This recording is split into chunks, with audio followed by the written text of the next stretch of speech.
stream. I'm currently out of town right now, so we're gonna have to do something a little different. As a matter of fact, if you guys don't mind, well, I'm gonna be shirtless for this for a second. But honestly, I truly just don't care. Because look, ignore the fact that I'm shirtless and look at the cat. Everyone, look, it's a cat. Everyone loves cats. Look at this pussy. You fool! You came within loving distance. Mwah. This is my mother's cat. We got her in 2021. Actually, I think it was mid 2020, actually. But her name is Caterpillar, and she has crippling retardation. Mwah. She's a good little girl, but she has no tail because she had to be punished for daring to sass us. Yeah, right, baby. Now we found her in a giant metal machine, and she had her tail broken, and so we fixed it. Well, we removed it surgically. We took it to the vet. We didn't like fucking go at it with some wire strippers. But now she lives with us, and we love her. All right, you can go, you little goober. She's just gonna sit in. Oh, okay, go back. So I'm technically inside my old room. This was my old bedroom. I'm still shirtless, and I just don't care at this point. But it's basically been turned into storage at this point. And I brought my laptop with me, just so that I had something. And I fucking forgot my mouse. All right, I completely forgot to bring my mouse with me. I don't have my second monitor, so I can't do shit, basically. I have my little mouse pad, and that's it. And I was like, it's been a couple of days since I've streamed. I wanted to stream. And I was going to stream yesterday, but it took me like fucking 2.5 hours to get this basic ass image to render So, long story short, okay, hold on 1 second. You see how in the be right back message, I've got this little goober right here, the little goober with my hat and my little avatar? Well, I spent 2.5 hours drawing that in for today's stream, or what was supposed to be yesterday's stream.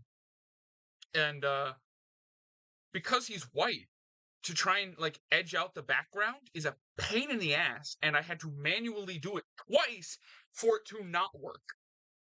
I spent so long on an editing software, very meticulously like carving out the picture, and then the fucking thing when I imported it into Twitch still had the background. So I had to do it again manually, and then that didn't work. And I was like, okay, this is infuriating. I'm gonna go take a piss and I'll be back. And I came back, and then I said, fuck it, let's do it backwards. And so I removed all the white, because that's just what happens when I do a background remover, is because he's white. Everything else is white. He just gets fucked, right? Well, he's completely blank. So I had to go in and individually fucking color him. So that took a while. And then it was like 6:30, and I was just really pissed off at that point, and I didn't want to do stream while pissed off, no matter how funny that could have been. So I decided instead to do stream today so that I could have a little fun. So here's what's going to be happening today. I went to the Ren's Fair over the weekend with my family. It was very nice. The only thing I purchased was a gift for my uncle. And since I plan on giving it to him around his birthday, or whenever, is because his birthday is a couple of days before Christmas, and I'm gonna have to leave these here for a while. So I'm like, fuck it, let me read them now, and I'll give them to as a gift later. But I just thought it was funny because I also wanted to kind of read them. But I've given no context, which is even funnier. But if you're reading the title of the stream, or the title of the whatever fucking VOD this is, then you'll know exactly what I'm doing, because I have right here with me, right beside me, 4 beautiful books. 4 beautiful books. And it is all gay pirate erotica that I bought at the Ren's Fair for $20. I bought all 4 of these for $20 for my gay uncle, who I love. And I thought it was really funny. Also, I'm just now noticing. I suppose I didn't notice this beforehand, but if you look at the actual picture, it's got like the outline of a dude's chest behind every single one of these, except for this one, which got titties, but they're blocked by a shoe. And then this one's also got a nice chest in front of me. So the 4 books I have in front of me are There's Semen on the Poop Deck, My Coxswain is Bigger Than Yours, Too Many Fingers in the Dike, and My jewels are stuck in the Vice Admiral. I went through it and I counted. There's approximately 200 and I believe 14 pages, something like that. 210 plus pages. And I am borderline illiterate. So to make things a little more digestible, I'm going to start with obviously the first one, which is a cool, whopping 21 pages. So it's only 21 pages, which is fine. Then there's the second book that I planned on reading, which is 34 pages. So if somebody wants to add all these up, it's 21, 34. And I'll add it up in chat. 21, 34. We'll find out exactly how many pages this beautiful book series is. Also, I think it's funny that the first 3 books in the series are like the little pamphlet books, and then the fourth one is like an actual book. Like this is an actual soft cover book. It's got like that's like the kind of material you use for when you have a script. I can literally see my scripts over there. Anyway, so book number 3 is a whopping. See, now this is when it gets longer. The first one was fucking 21, then 34. The next one is 47. No, sorry, hold on. Sorry, that's the start of the new one. This one's 45. So 45. And then the last one is the longest one is a nice, delicious 88 pages. So if we do a little quick math here, 8 and then 50, 80, 100, 160 to 188 pages. So it is 188 pages. And me being my illiterate ass self, this is another reason I wanted to postpone doing stream yesterday so that I could do it today. Because to be honest, I don't really want to fucking read. I don't want to read that much. I don't want to read 188 pages in what? How? Let's see. Let's think. Reading aloud. How long does it take to read 188 pages of a book? How long does it take to read? Let's just say 200 for 200 pages aloud.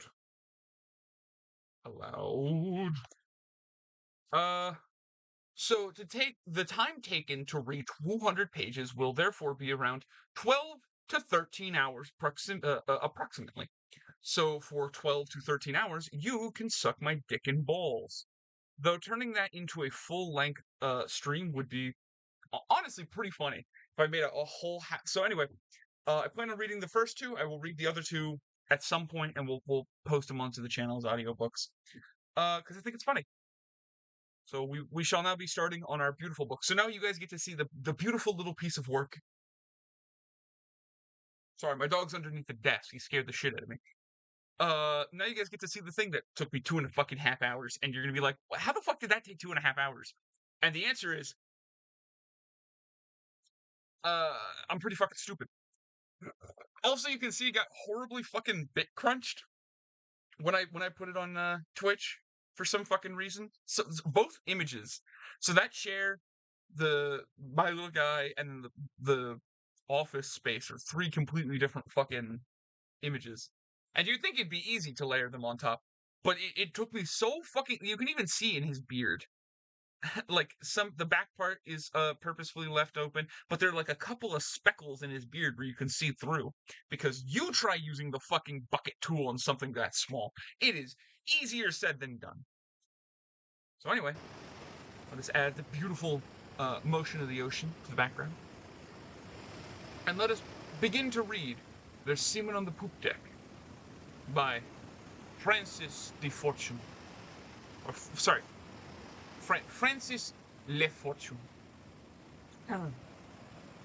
Holy shit! Oh, okay, never mind. There's a book 5 and 6 on the way. Number 5 is called My Crewmaster Bates an Army. And number 6 is You Never Forget Your First Mate. Fantastic. Also, if you would like to, for more books, exclusive content, merchandise, dates, and more, enlist at www.cmensexology.com. Thank you. Alright, let us begin. It was a hot day, and I spent it as I spent most hot days, standing on top of my poop. I allow no one to stand on my poop deck except by special invitation. And by then my men knew it. The last time a man had tried to come on my poop deck without permission, the other men took it upon themselves to come all over him and beat him off. He lay humiliated for over an hour underneath all my semen. They even talked of drowning him. But he took his punishment well, and after that, none even dared ask to stand on my poop. Why, even the mere suggestion would produce a wrinkled brow and an upturned nose, as if the very thought offended them. Who's texting in chat? Where's the hot fat guy I saw in the thumbnail? The pirate erotica sucks without it. I'm right here, thank you. This fat guy's right here. But I spent 3 fucking hours trying to get this image, so we're gonna fucking use it, alright, you little bastard? Okay, thank you. Hope you stick around, hope you enjoy it. So there I stood on top of my poop, looking down at my men. They worked on their knees, gazing up at me from time to time with eyes of admiration, as they sang one of their favorite sea shanties, "The stiffer the sailor, the harder the fall." The fuck? How am I saying? Sorry, let me fix auto mod real quick. Yeah, you're allowed to say that. How am I supposed to jerk off with this image? I don't know. Look at those fucking pecs. I could jerk off to those pecs. Look how goddamn sexy I am in fucking little man form. So anyway, here's the song. The stiffer the sailor, the harder the foe. I wanted to be a wise man, you see, so I went to the university. Yes, I went to the FOC to take a crack at life with an education track. I studied so well I could have gone if I hadn't been nervous and gotten so stiff. They thought I was crazy, they called me a hack. The stiffer the sailor, the harder the fact. It's fack, apparently. I've been saying the word wrong the whole time. It's fack, despite the fact it was spelled fuck. The fack, I went to a fack, but the stiffer the sailor, the harder the fact. I wandered the trees and came upon the seas. Since I had turned out from universities, I saw fish and whales, but only the tails. In a year I spent underneath all those sails. But the one I liked best, La Foseque, leave the rest Pippined mammals, with you I'm obsessed, but look at them hard and they'll run off and shine. These aren't rhyming anymore. The stiffer the sailor, the harder the fock. Le foc, I want a le foc. But the stiffer the sailor, the harder the fock. Now I'm a sailor, a seaman you see, 'cause I never went to university. From the tip of the boom to the mast so upright, I spent all day pulling the fock, oh so tight. Straighten your arms and pull with your might. Pull it so tight. Straighten your arms till your elbows lock. The stiffer the sailor, the harder the fock. Le foc, I want a tight fock. The stiffer the sailor, the harder the fock. Le foc, I want a tight fock. The stiffer the sailor, the harder the fock.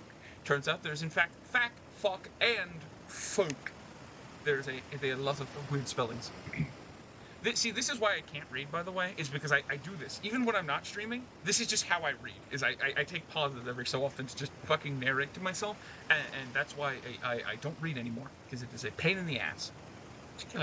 As men reached their climax, I gave a grin, pleased as I was with the work they had done. Fully satisfied, I stepped off my poop, wiped my boots off my poop mat, and descended into the belly of the Raging Queen. The Raging Queen had 2 openings, one in the front at the mouth of the ship, and a smaller opening at the rear. The rear entrance had always been my favorite. The passage was long and narrow with a smooth finish. I am not the largest of men, but even so it was always a tight fit, which made it quite the experience. It was as if I entered her. She was squeezing me tight, willing me never let go. I ran my hands along her through the length of her corridor, fingering her delicately in my loving embrace. My raging queen moved up and down underneath me in undulating waves, almost shuddering under my touch. She creaked and moaned, screamed and gyrated, and though she was for now under the control of my semen, it was I, and only I, whose every order she followed. She submitted to me first, always to me, and I liked it that way. Yes, it was safe to say that the first time I entered the Raging Queen, I fell in love with her all over again. I took a few steps and paused a moment. Never wanted to go in too far at once. Better to do it slowly, a little bit at a time. Build up the anticipation, tease her almost. She moaned louder, bucked harder, screamed with more fury. I had her right where I wanted her. I began to hear the mutterings of the men above me. That might have distracted a lesser man, but to me it only made me want to go slower. I never shied away from being caught with my raging queen. Finally, with the deeper penetration of every step, I reached the poop cabin. Most men are proud of their poops, how large they are, how beautiful they are. Upon close examination, why, every rear admiral I've met within minutes would ask me if I wanted to see his poop. Of course I would accept. You never decline a man's invitation to show you his poop. And and whether it was clean poop or messy poop, we'd spend the next several hours examining every inch of it, even playing games in it from time to time. Poker was a popular one. I've lost count of the number of times I've poked a man in his poop. But while every man is proud of his poop, I happen to think mine was especially delightful. It was larger than most, and I boasted that over 100 different kinds of wood that had been inside it. Dark woods, light woods, hard woods, soft woods. There were traces of each all throughout my poop. Each one with most of which had been acquired during my various world travels. And a Ken fertility doll, dark brown with a large round head, given to me by a long, thin Indian.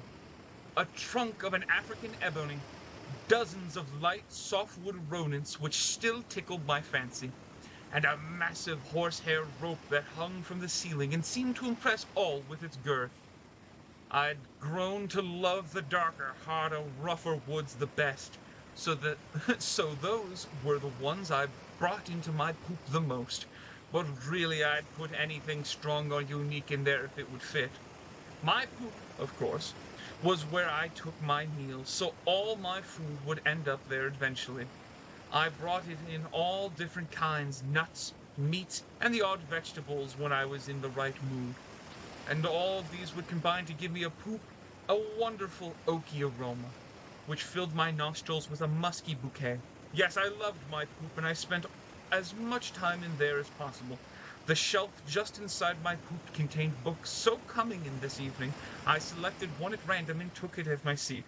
A narrow object of porcelain, which my Chinese say is a seat for the gods. I sat proudly and opened the tomb, resting it upon my wicked knees to carry its massive weight. Presently, there was a knock at the door. He was early. I smiled and immediately stood. Fortunately, I had not yet started reading. It was very awkward being interrupted while reading in my poop cabin, though depending on the mood of myself and my partner, sometimes it works out just the same. Regardless, I had not yet started on the occasion, so his timing was perfect. I opened the door, standing tall and puffing out my chest to make myself look better. I whispered. Please come in. I stepped aside to allow him to enter, but the boy stood there sheepishly, almost embarrassed. This happened from time to time. The boy in question was our newest shipmate. He was a slight young man of 18, not quite fully formed in the chest and shoulders. His skin was red, sunburned from a day out at sea after a lifetime indoors. He wore fine clothing that had not yet been broken in. Don't be shy, I said. For the rest of today, my poop is your poop. Oi, mon ici. Please, call me Le Fortune. He came in. Sit. Here, use my porcelain chair. No, I couldn't. I insist. I presented him with a seat. He slowly sat at it and widened his knees, as one does when sitting on a porcelain. Nice, isn't it? He nodded.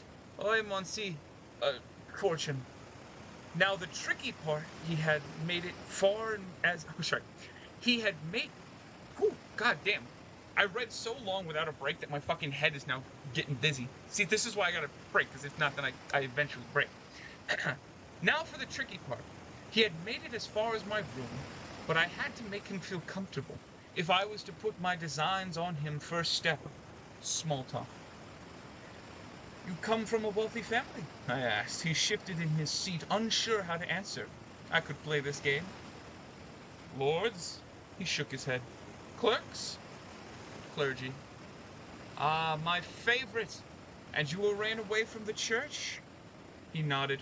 Because my father and mother, or should I say, my father and sister, would not admit that you existed. He was quiet for a moment, wanting to give me everything, but not sure if he should. Finally, he opened up.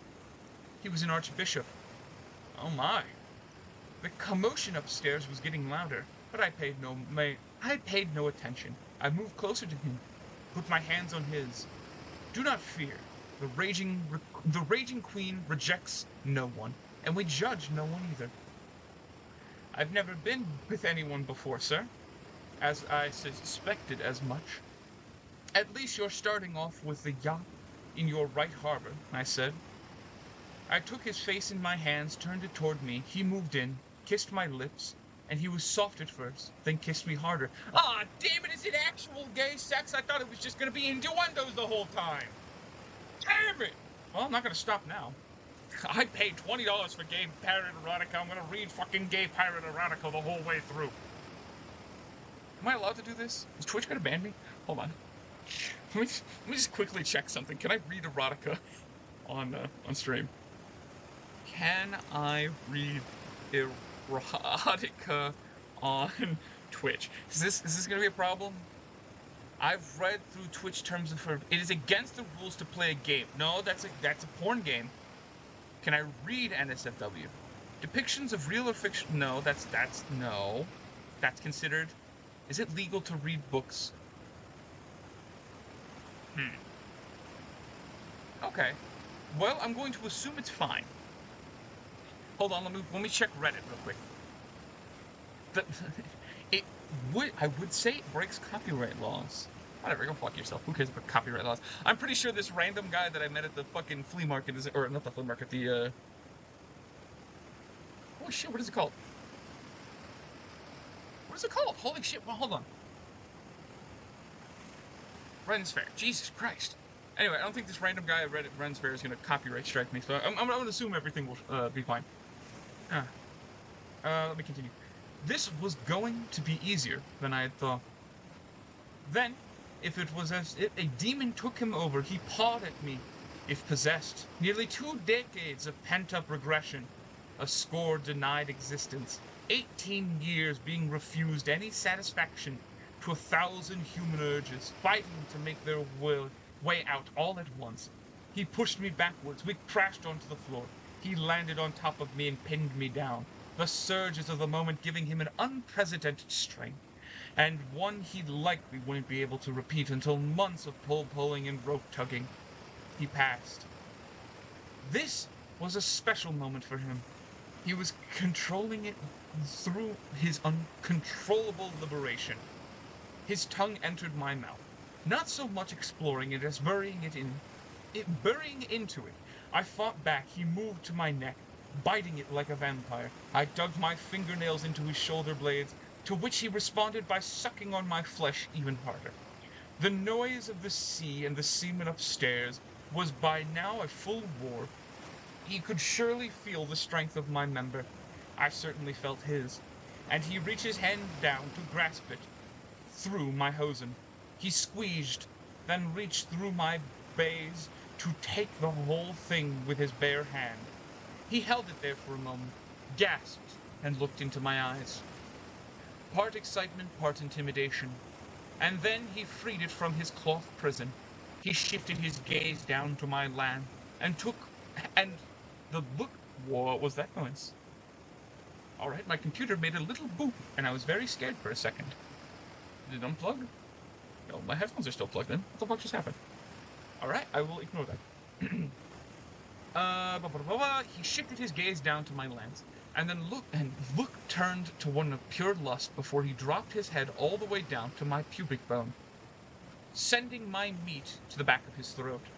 It was huge, huge shock. How could a boy who had looked so innocent not 5 minutes ago be capable of such an advanced display of skill? But the thought quickly left my mind as he tongued my cherries, as if licking the salt off a massive pair of chestnuts. With a banana still in his throat, his lips clamped around me, I grabbed the back of his head, gripped his hair between my fingers, wrapped my legs around his neck, and then a cry from upstairs. What? I must have misheard. There's never any semen on my poop unless specifically invited.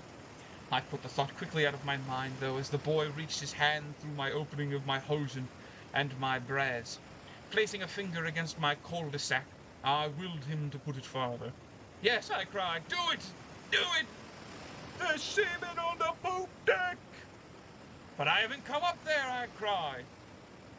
Loud enough to be heard over the commotion. No! Pirate! The boy's finger went all the way inside me, up to the third knuckle.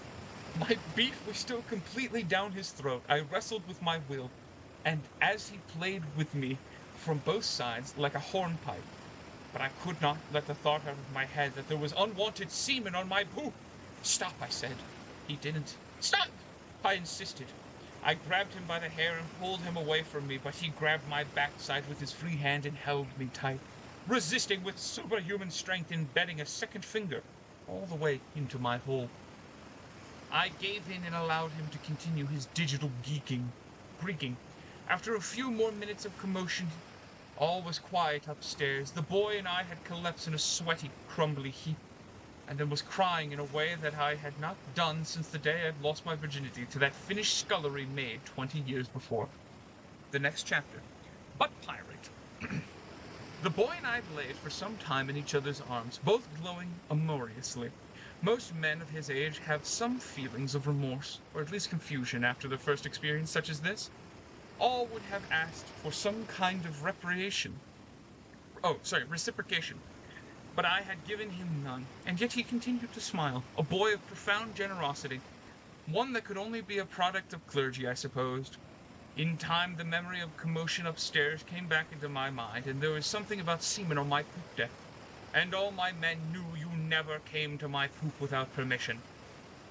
There was something else I heard, too, about privates. I think it was as quiet as it was now. I was beginning to feel nervous. I need you to move, I said softly as possible, shifting uncomfortably underneath the boy.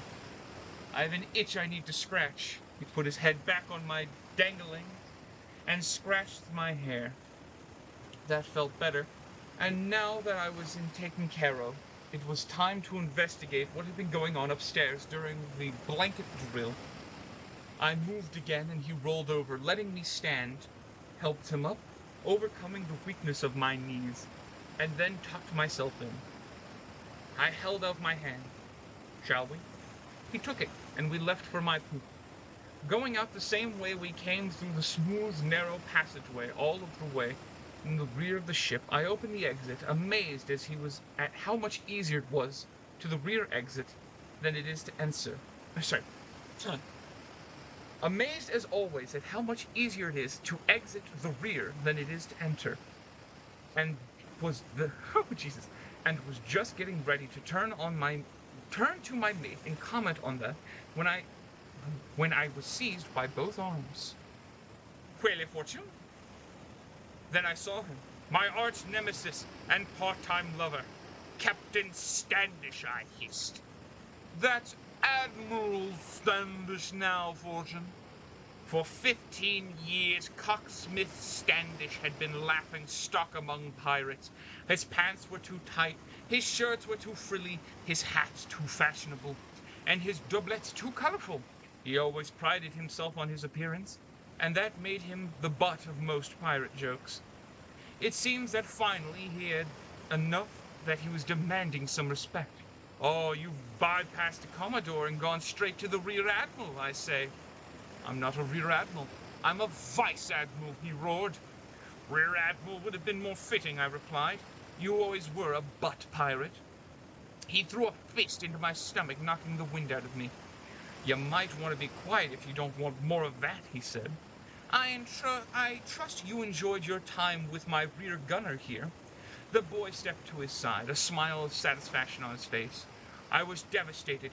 Here I'd thought that it was a real connection, but it was a ruse. He'd been playing with me just so he could take my raging queen away. As you can see, while you were down here, we raised that pole and tightened the jib. What do you call it? The fock? Yes, it's a much harder fuck than your men are capable of. Congrats on getting the pole up to full mast. The times you and I have been together, it's never gotten higher than half. He hit me again, but this time I saw it coming and tensed my stomach to take the blow. He doesn't know, he said to his men. We've never done that.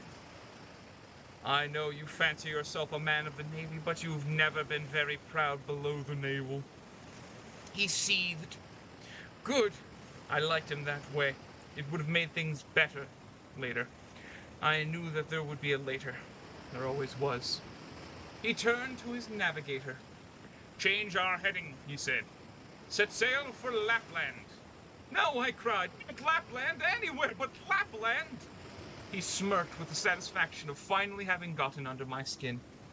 Take him to the forecastle, he said to the men who held him. It's already full of seamen. It's already full of his seamen. Might as well give it a little more. And they carried me off, screaming that 4 of my raging queen. Next chapter. The forecastle full of seamen. Standish's goons dragged me down the main deck, past the cockboat and towards the forecastle. Unlike many captains, I'm no stranger to the forecastle. What is it? Oh, hold on. I gotta find out how the fuck you're actually supposed to pronounce this, because they're saying it too much for me to just be fucking guessing. F-O fucking apostrophe C, yeah. Forecastle. It is pronounced as Forecastle. Forecastle. Forecastle. Forecastle. A forward part of the ship below deck, traditionally used as a crew's living quarters. So they're being locked in the living quarters. Got it. Forecastle. Great. I'm no stranger to my forecastle, having entered it many times in the past, but being forced toward it is a whole different experience. There was a barrier blocking the entrance, watched over by 2 more Standish's men, big hairy bears with massive chests and buttocks. One of them removed the barrier, and then the other dug his fingers into the forecastle opening and pulled it wide. It made me grimace to see him being so rough with my raging queen. But he was a brute and a bore, and clearly with little experience opening forecastles. And there was nothing I could do about it. I would have my way with him eventually. Oh yes, I would finish up on top. I would finish up on top. I was thrown inside the forecastle in a crowd of men, the hatch slamming behind me like a breaking of giant wind. And the barrier being dogged down. It took a moment for my eyes to adjust to the darkness, but when they did, I could see plain in the color of Virgin's backside. That was trapped in the forecastle full of my seamen. There was nothing wrong with being one seaman among many after all. One seaman is often all it takes to change the whole course of a man's life. But to be trapped in there involuntarily was a cause for concern. Here we all were, with no plan of escape, and worse, with the knowledge that my dutiful, loyal, raging queen was on her way to Lapland under the control of one with no respect for her limits. And we had no choice but to submit 100% to his bidding. We had questions for one another, my seamen and I. It was not our first time to have so many seamen in a forecastle like this. And if it were to escape our chains, it would be important for us to share with one another how we'd gotten into this mess. I told them all about the boy who had come into my poop and seduced me. How it was amazing, life-altering experience. I shared every detail about... So, okay, hold on. I'm going to take a quick pause real quick to mention... Got blown by a spy, and then is thrown in prison with all of his other people, and his immediate reaction is like, hey guys, what's up? So anyway, I got blown by this twink that I thought worked for the clergy. feel like his priorities are just a tad out of line, but I'd hate to be the one to tell him. I shared every detail about how he held me back on his throat, licking my boo-boos with his tongue. By the way, it does actually say boo-boos, which is very funny. With his tongue, shooting both fingers into my barrel and tickling me as he did so.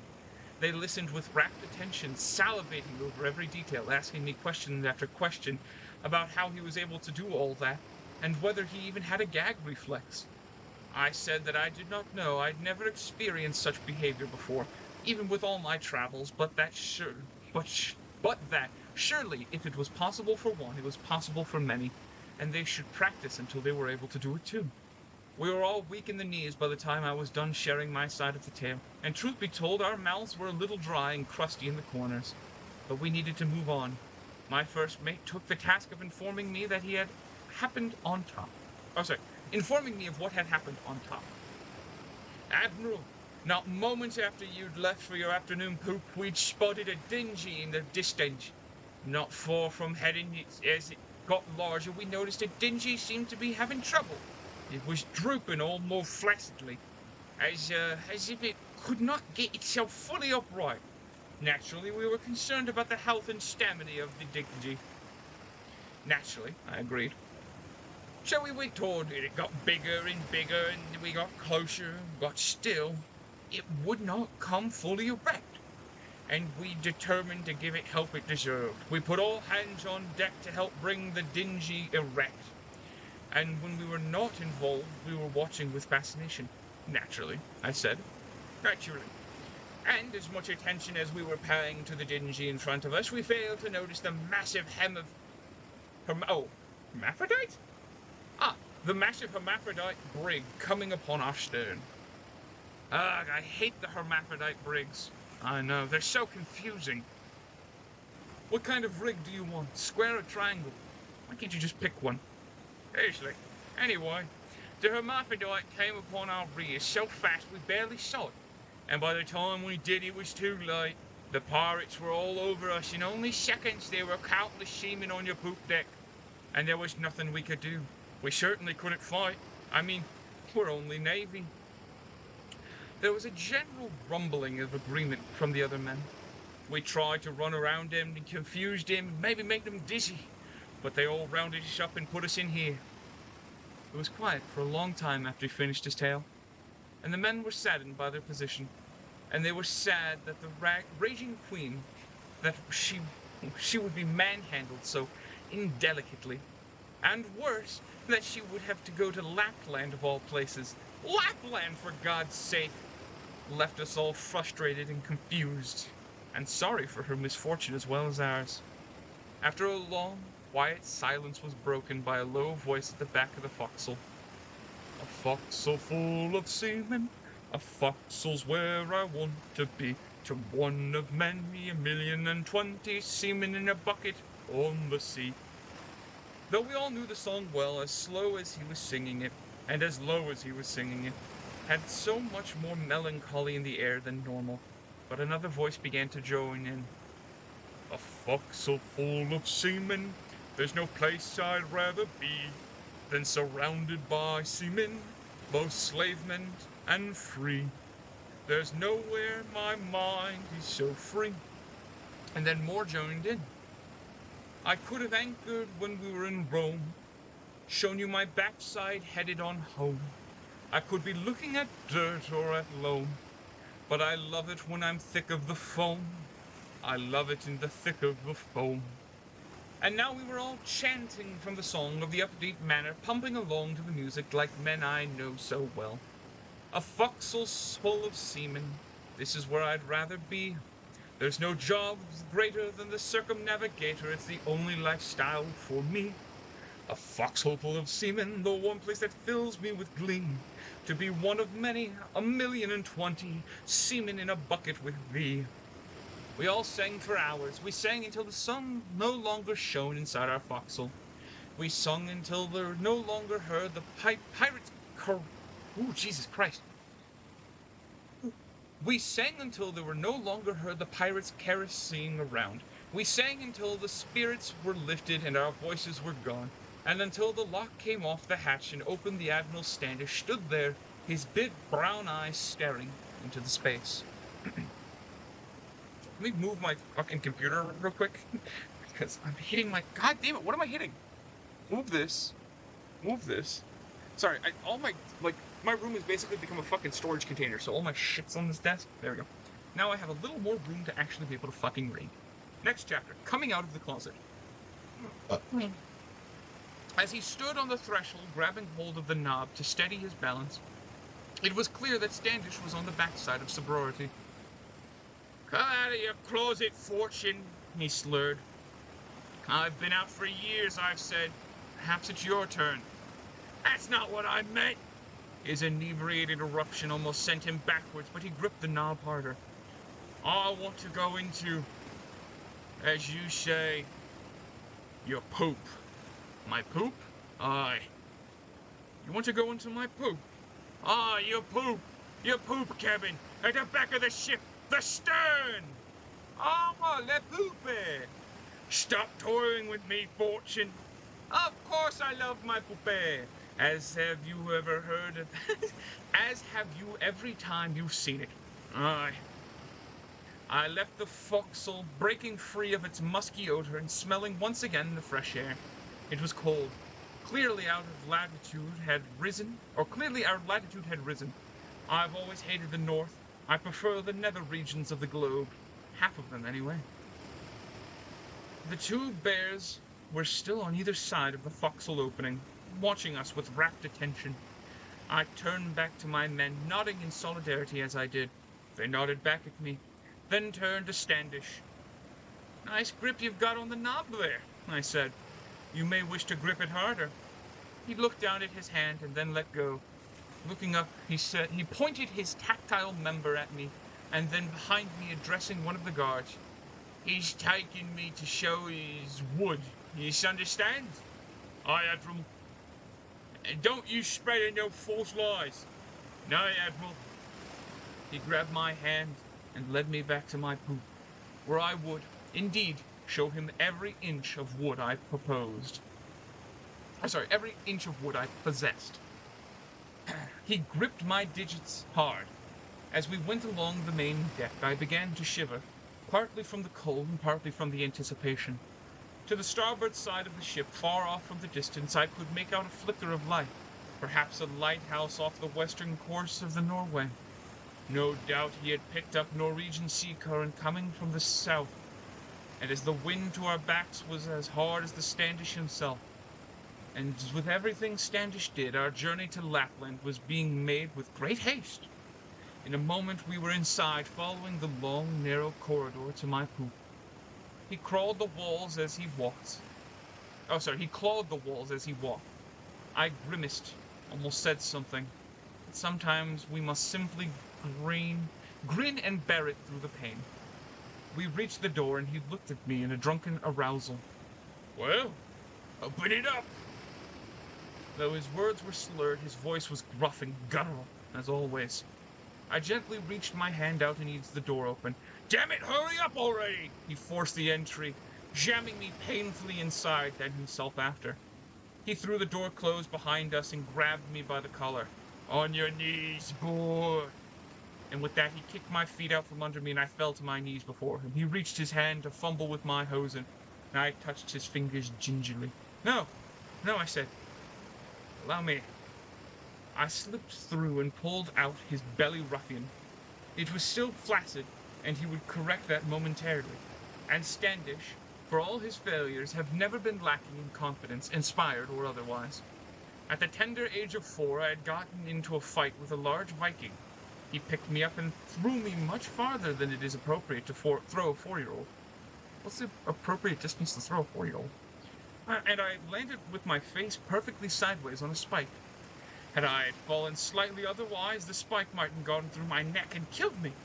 A fraction of an inch in any direction would have shattered my jaw beyond repair. Could have taken my tongue out, leaving me incapable of performing my favorite activity of them all. But instead, it hit the corner of my jaw, tearing the ligaments that connected the jaw to one side, and going straight through my mouth to the ligaments on the opposite corner too. As a result, I've never been able to since open my mouth much wider than normal. a talent that has come in handy on hundreds of occasions just like this one. I took I took all of him past my lips, bangers, mash and all, and held him inside, juggling the three bits and pieces, and oh, Jesus Christ, 3 bits and pieces of him with my tongue, like an oral circus performer. His inspiration lifted. No, yes, his inspiration lifted, and he began to perform my favorite trick, growing to full morning glory without ever leaving the confines of my oral sanctum. A third, a half, 3/4, 7/8. He threw his head back and groaned, that loud war cry coming from the pit of his stomach, and finally his weeping willow became a full sequoia. Sequoia? Sequoia, I'm gonna say sequoia. In the estuary of that was my mouth. I released him, grabbed his costly gun in my hand, and started playing with it like a fiddle bow. His knees buckled underneath him. He was no longer able to maintain his strength, so moved was he by the tune I was playing on his proud pocket pipe. I heard the patter of footsteps outside. It was ever so soft, and Standish was so hard that there was no way he could have heard it. But I was quite aware the revolution that was already underway, as Standish stood proud under me. Moving between his legs, I inhaled Standish's oyster once more, playing with his pearls and willing him to open up his shell. The patter became louder. I sucked him harder, prepared his gun to fire, and fire it did. He let out a roar so powerful it could have come from 1,000 tongues, and not just one. His cry shook the tables, it shook the chairs, it made the whole raging queen shudder, in climactic embrace. And as it did so, Standish's cannon exploded inside my mouth, firing 1,000,000 rounds into my throat. I swallowed as it did. Yet another loaded up. What? Yet another loaded up was fired. And then a cry from upstairs. There's seamen on the poop deck! Ah, cried Standish. It's in the poop cabin. Sailors! Came the reply. Up here! What? Standish jumped to his feet, dribbling love juice down his costume in his rush to stand. Fortune, what have you done? I simply returned the favor your rear gunner did for me. Standish's eyes widened in hate. He threw open my door and stumbled down the corridor to the main deck. The last chapter. There's seamen on the poop deck. The sight that met Standish when he escaped the poop was one of pure pandemonium. The mizzenmast was now halfway lowered, and the pirate's flag had fallen all the way to the main deck. Standish's pirates were running around half-naked, horrified, disgusted, as my seamen, naked but for the patriotic war paint disguising their genitals, chased them unceasingly. Some of my seamen covered the pirates completely. They ruthlessly cannibalized them beyond the point of shame. The pirates screamed, they cried, they closed their eyes and covered their faces as if it would stop the gruesome activity being performed upon them. But it would not. No, their fate had already fallen them, and they were already destined to live the rest of their lives unable to release the memory of the penetrating violation. And then I saw a look of shame and humiliation on Standish's face as he looked upon the scene. I smiled with satisfaction. He ran into the thick of my seamen and screamed out, "Hold, men! Hold!" "We're trying," said one of the sailors.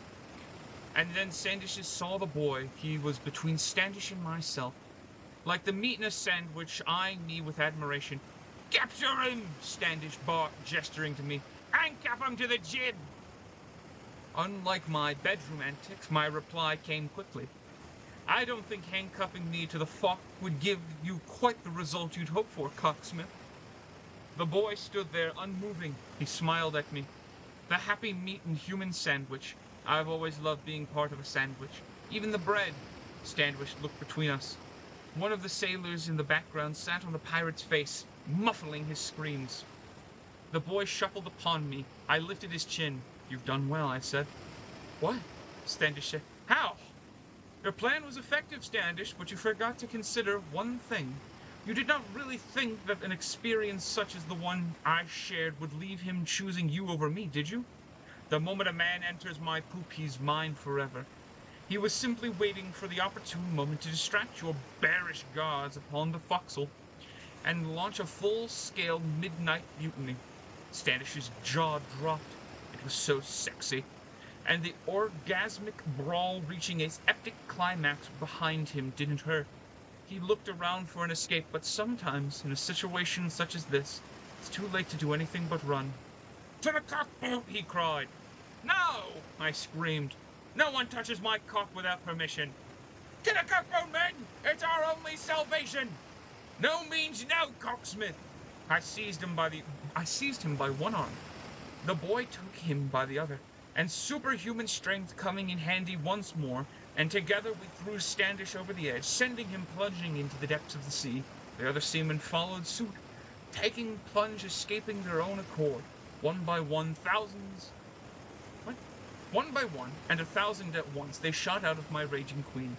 I looked down proudly at my handiwork, watched for a moment as the swirling patterns made by my seamen in the water, and then turned to my first mate.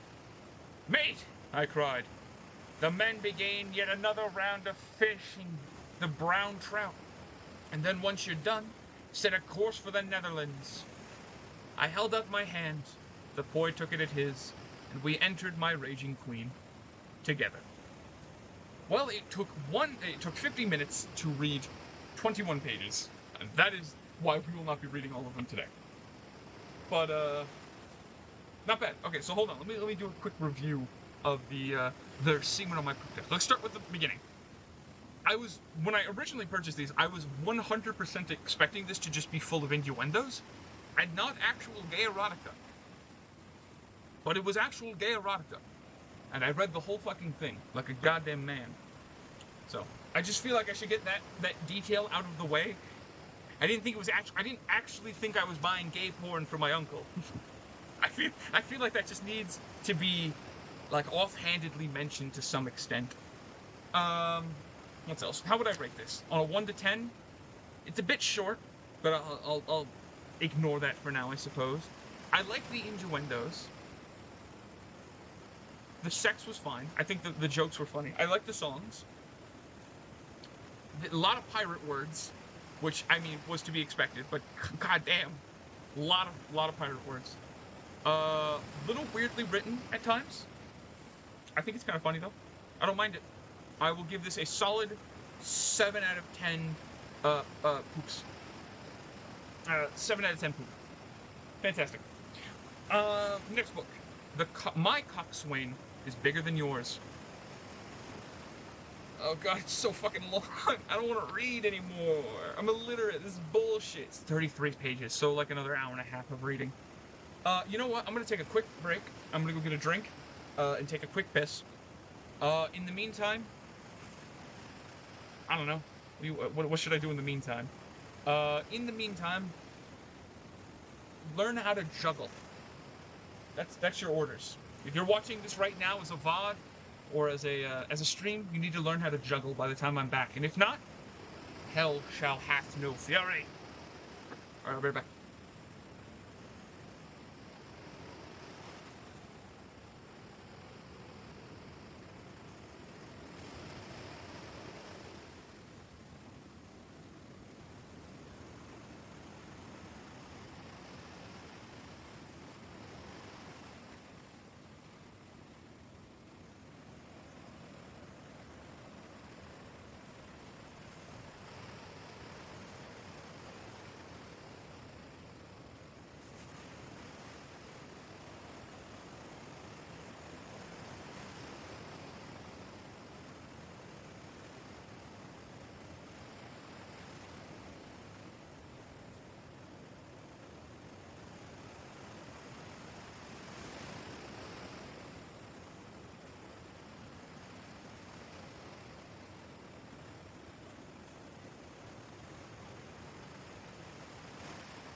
Second, chat, I'm still in the other room.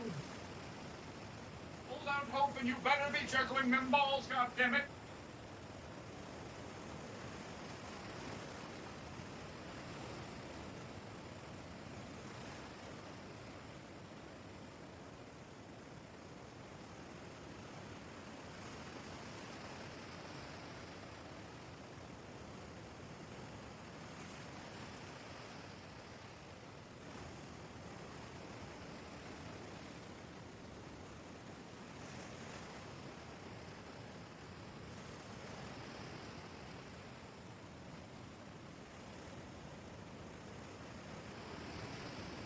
slowly returning. Those balls better be in the air, bitches. Juices, come here. Just come here. Wait, kiddo. Come here. Hold on, children. While you prepare your balls, let me turn back on the chat. Let me get my fat titties out of the way. You can see my beautiful chest here, but my titties, that bitch cost extra. Come here, buddy. Come here. This is Juicers. All my pets are coming in here, so I should say hello to my little buddy. This is Juice. Hi, Juice. Juice, say hi.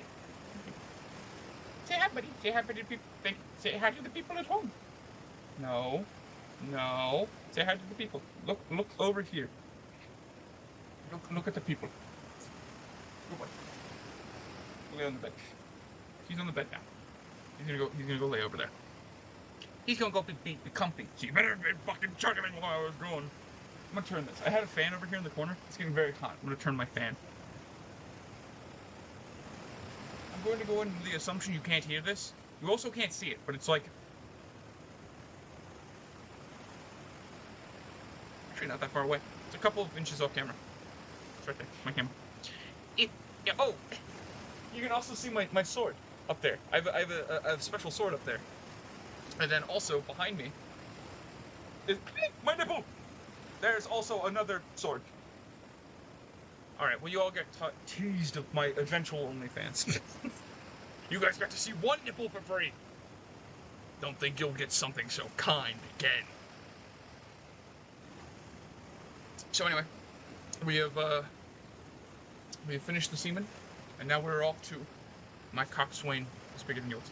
Also, if anyone's curious, I'm drinking Arnold Palmer. It's a fantastic... Also, gotta say, I fucking love these cups. What are they called? The... Mana? I don't know how you pronounce it. But Mana? These cups are cool. Because when you drink them, see how it's blue on top and purple at the bottom? Watch this. Hold on. See? And then it turns purple. It's a heating cup, but it's with cold. So anyway, I think that's neat. I don't want to kind of... Hold on. I have the fan aimed towards behind me, because I don't want it to fuck with the pages when I'm reading. Alright, y'all ready? We're back to reading time. My coxswain is... Oh, I almost forgot. Hold on, I almost forgot. I'm a fool. I forgot to read the reviews on the back.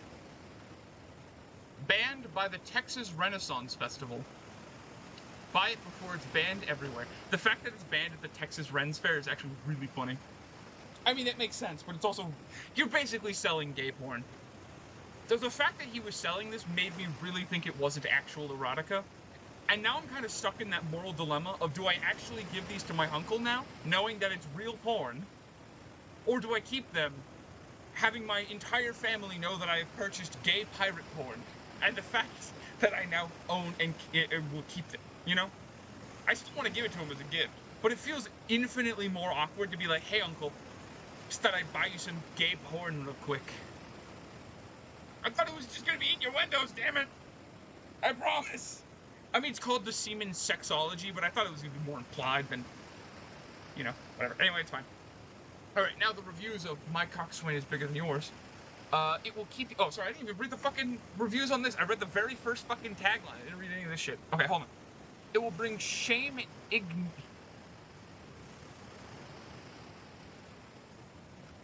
I can't read! This word. This word. Ignominy. I'm just gonna say ignominy, because I've never heard it before. You know what? Hold on, let me Google it.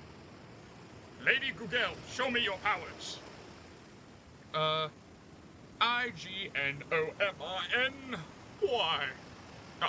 Public shame or disgrace. It's pronounced... Ignominy. Ignominy. Ignominy. Ignominy. Also, I drank my drink too fast, so now I have the hiccups. And I'm going to cry. It's a bit fucking cringe, not gonna lie.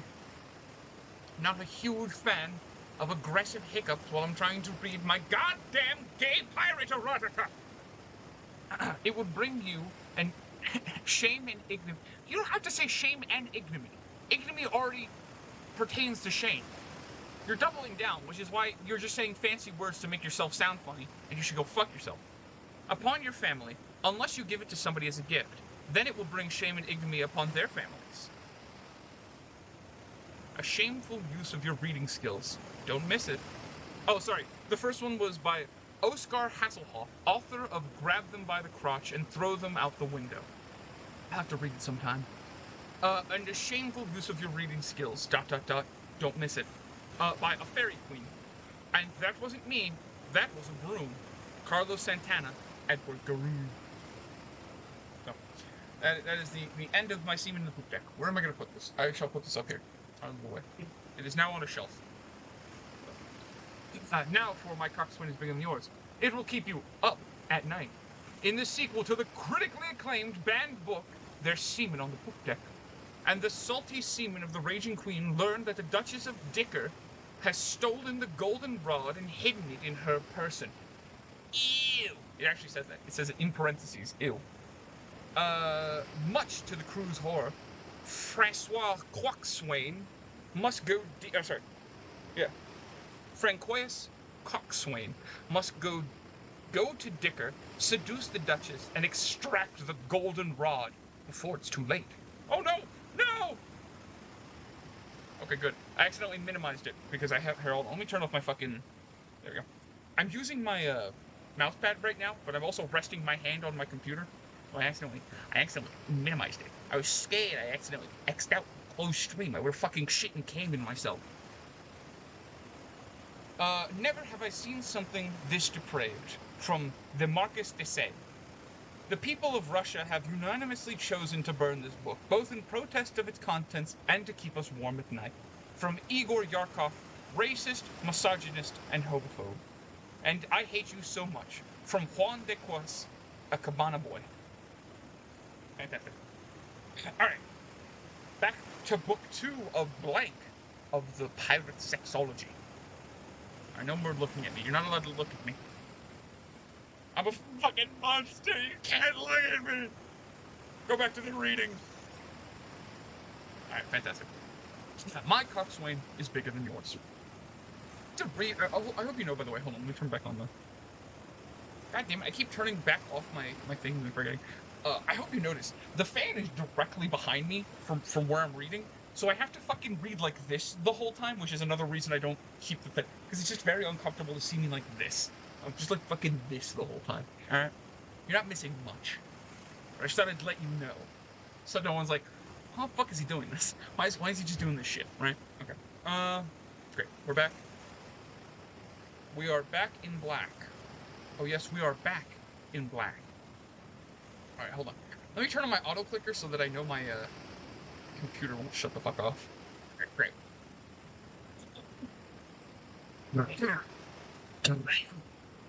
Ow. It was not worth the bit. My throat hurts now.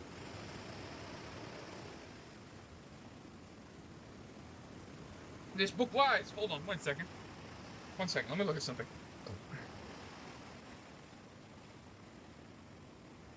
Lies! Deception!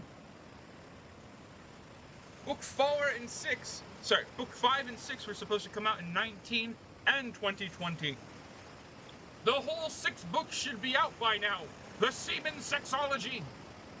Whatever, anyway. Chapter 1. There's a dinghy in our rear.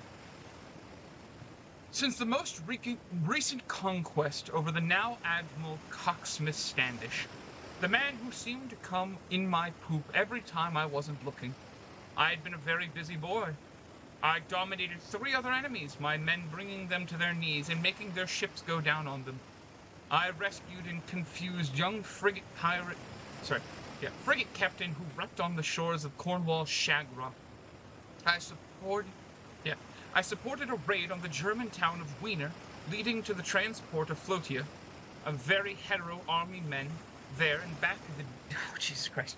Diverging half of the 3... Juice, why are you back down there? I moved you on the bed. Sorry, my... Never mind, don't worry about it. You understand the fucking context.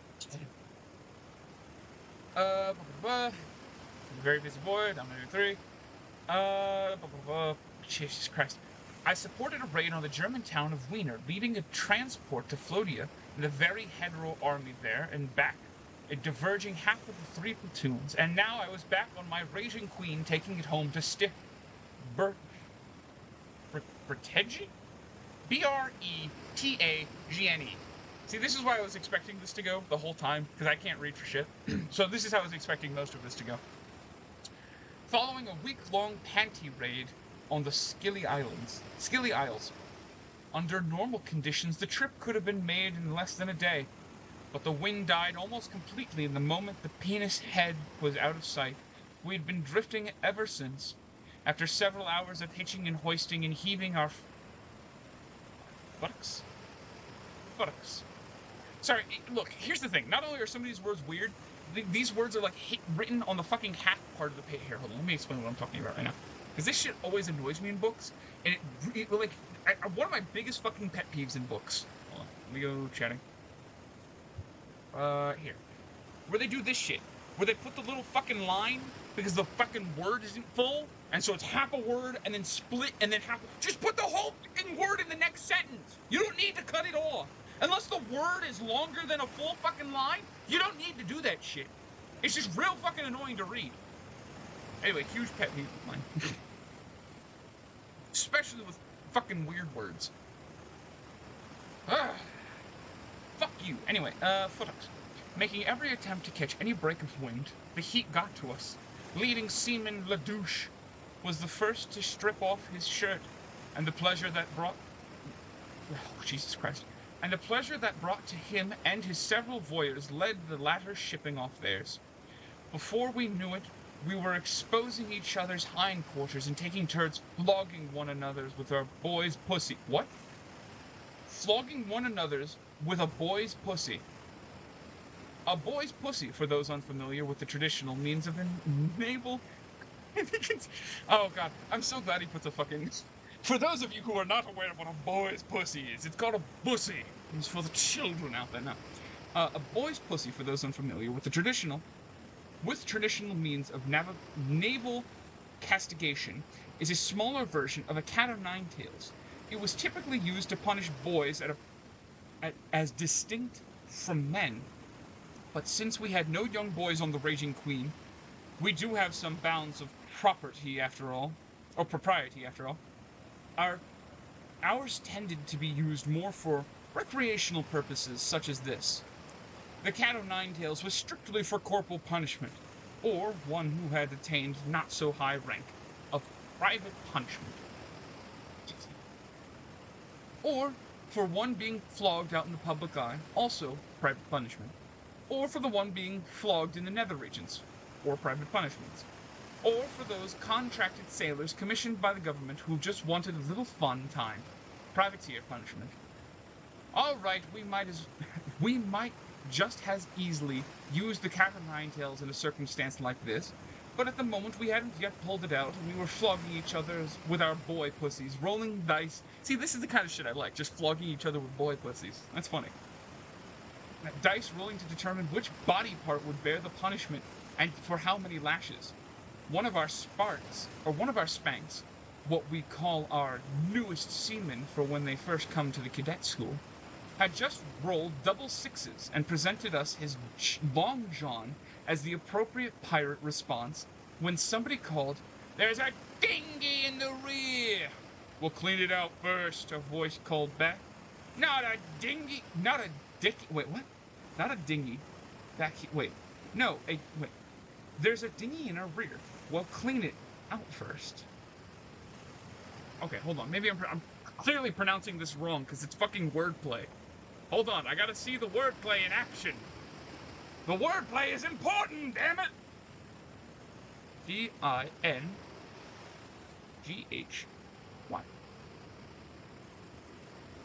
Dinghy.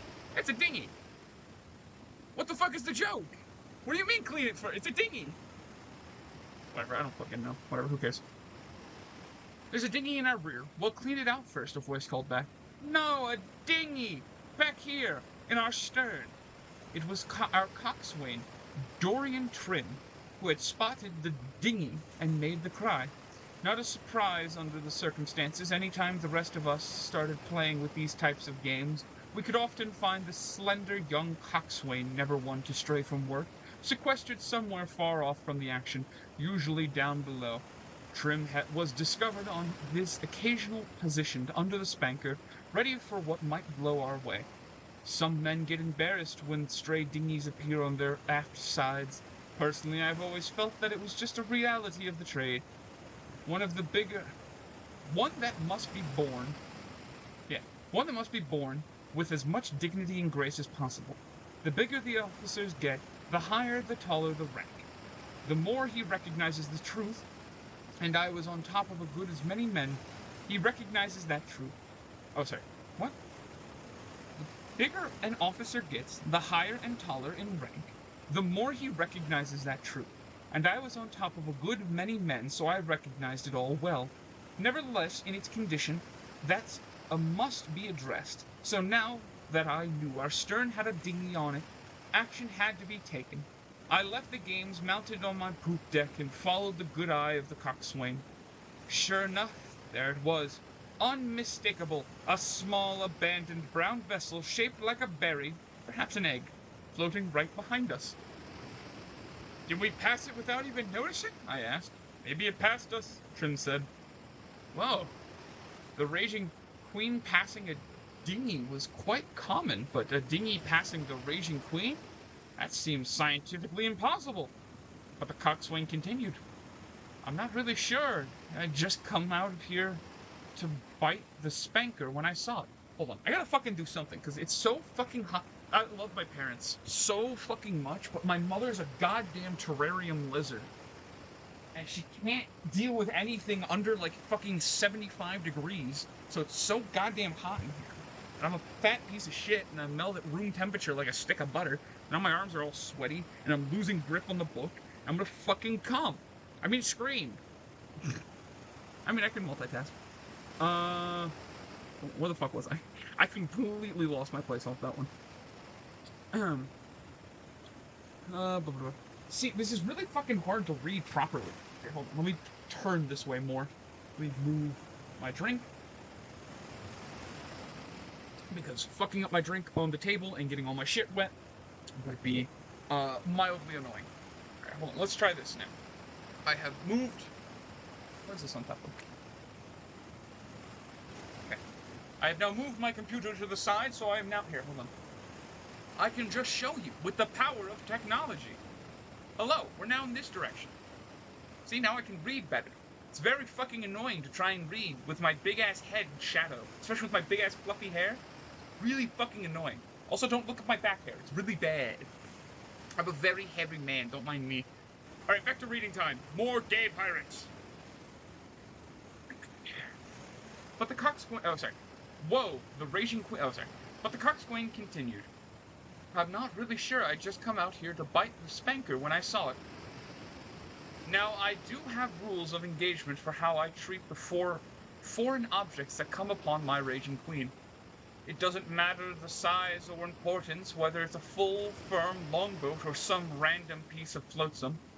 An investigation should always be conducted. More than once have I been able to stop doing the cut in half. This book has it terribly. Hold on. Let me show you what I fucking mean. Because this book is awful with this. Look at this entire left side. There's like 4 fucking words that he just decides to keep cutting off. Stop cutting off words. Just put them in a new fucking sentence. It's not that hard. Gah! Back to reading gay porn. I bet you've never heard somebody get this angry while reading gay porn.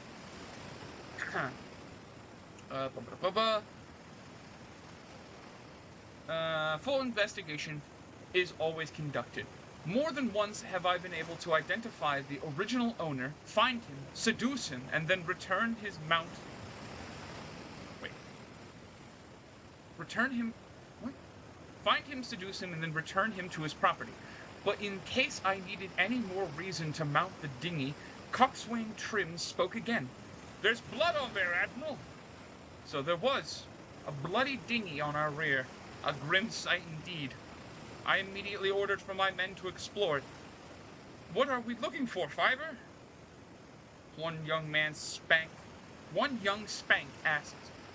What exactly am I going to discover by exploring somebody else's dinghy? I deal with this insubordination later, probably with an invitation to join me for some mild CBT. What the fuck? There's no subtlety in that one. It's just some mild cock and ball torture. Listen here, motherfucker. You listen to me on the stage, or I'm gonna twist your dick. It literally in bold fucking font, just CBT. Fucking cock and ball torture. That's really funny. For now, Petty Officer Pouchet? Petty Officer Pouchet would lead the charge. He tied a slip knot around the naked waist of the leading seaman Ledouche, who immediately dove into the water. We all watched as the leading seaman swam toward the egg-shaped vessel. The obstacles towards it were not insignificant, and even if it were fully necessary for the fate of humanity that the seaman find the egg, in any given scenario it was not guaranteed event. Luckily, or timing, or the cycle of the moon could always play a part. So it was necessary that we put our best swimmer up to the task. If we were to succeed, Ledouche was it, and he did not disappoint, finding it in just a few moments. Yo, what's up, McLoves? I hope you're enjoying this gay pirate porn I'm reading. Upon entering the vessel, we took the rope from around his waist and looped it to an islet. The Spanx began tugging on his rope and bringing the dinghy to us while Ledouche went to exploring it. Once it was closed in, several of our seamen went down to secure the dinghy to the hull, while Ledouche came up to the top. A bit unnerved to make... Oh, sorry. While Ledouche came up on top, a bit unnerved to make his report. Admiral, clearly there's been some kind of a struggle. This dinghy has quite a bit of blood on it. The bung was damaged and the blood was seeping out of the hole. What are you saying? Sure. Do you normally just read books on Twitch? No, this is my very first time. I bought these, so we've been doing this for over an hour at this point. But I went to the Ren's Fair and there was a guy who was selling fucking pirate erotica. And all the books were titled with innuendos. Like the first book was, the one that we just got done reading was There's Semen on the Poop Deck. And the one we're currently reading is called My Coxswain is Bigger Than Yours.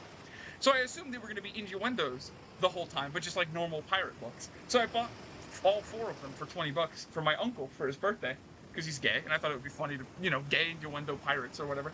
And then we read the first one, and it's just regular, straight up gay pornography. So now we're on that weird teetering of like, I'm still reading them, because, I think it's funny. We still got a lot to read in this book.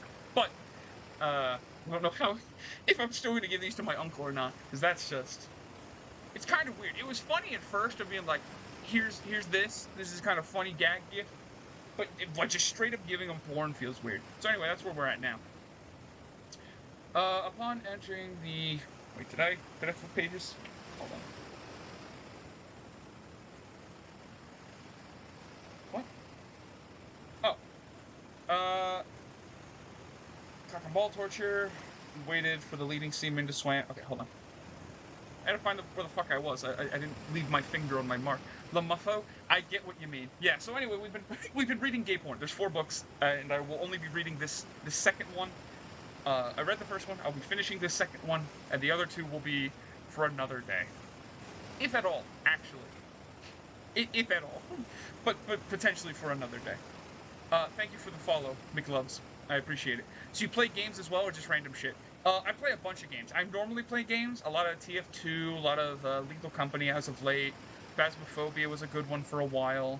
A lot of random shit. If you go to... Hold on. Let me put it in the... No! Okay, that's fine.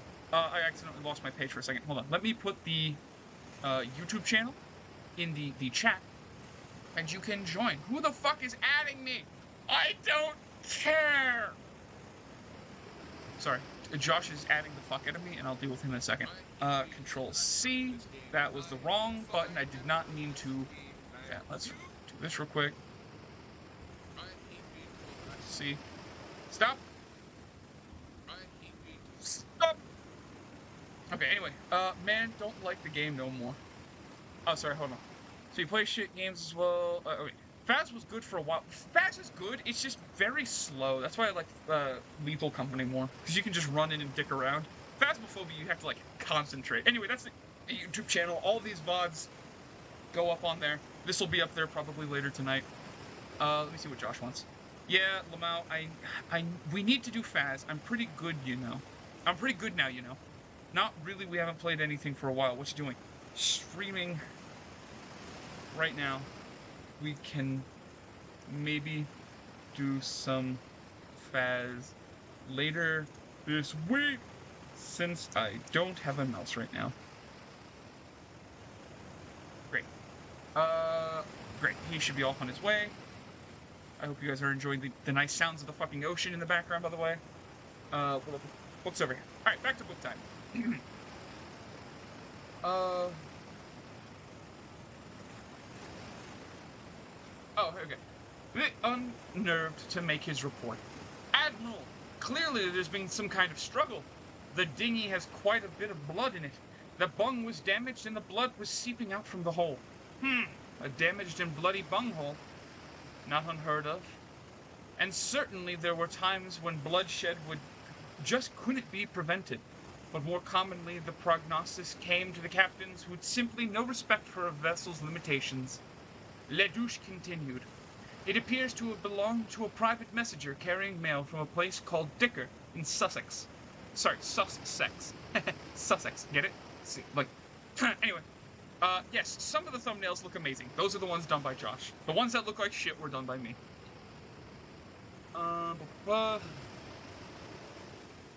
It appears to have belonged to a private messenger carrying mail from a place called Dicker in Sussex. All the letters bore the Lord Dicker's seal, including this. The parchment he held before me was soaked in blood. Through the center of it, a gash, no doubt made by a dagger, that was used to pin this letter to a poor individual who carried it. "Seamen!" Petty Officer Pouchette cried. "Clean yourselves off, then scan the water for a body!" I turned the letter over in my hand, and it was addressed to the Earl of Balls Green, and dated 2 weeks prior. I read, "My lord, I have acquainted an item. I turned up. So here's the thing. I have a. Hey, look, you guys get to see my ugly ass for a second. I have a little. So with my new headphones, we've got these little slider. I don't know if you can actually see it. This little slider back there. So when to get around the fact that I don't like loud noises and that my computer plays noises infinitely louder than you guys can hear it, I've turned this down, but I turned it back up for a second just to actually hear if it was still playing, and it's too loud, and then I got distracted. So my headphones are on, but there's absolutely jack shit playing through them right now. Just thought you should know. My lord, I have acquired an item of some value in which I think you might be of particular interest to you, being as you are from the house of Balls Green. It is a staff of pure gold, 8 inches long, and a good girth, which I commandeered from the Lord Dicker following one of his explorations into the darker side of his masculinity. It is in a truly impressive piece worthy of protracted anticipation. Were you to see it, you would agree that never has been a rod that makes you desire it so. I leave Callias from home 1 week hence, and until that time I have secured the package in my person, the safest place to carry such an object. I'm quite enjoying it, especially on those lonely, bumpy rides through the French countryside, but nevertheless the time will come. I think for me to find it a new home. Its value is unparalleled, but for an appropriately indecent sum, I'm certain we can make an arrangement for you to receive it from me in its fullness. I shall be I shall be on Filching Road in Eastbourne at 9 o'clock, 15 nights from the date of this letter. If you are interested in such an intercourse with me, I shall see you there in all your glory. Sincerely, C. Honey Potts Dicker.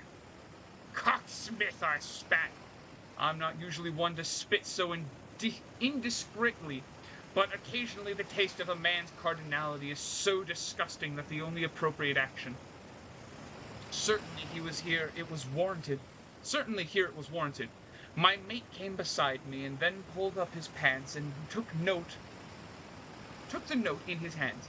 How do you know? He asked. Only Standish is capable of such vulgar display of cruelty.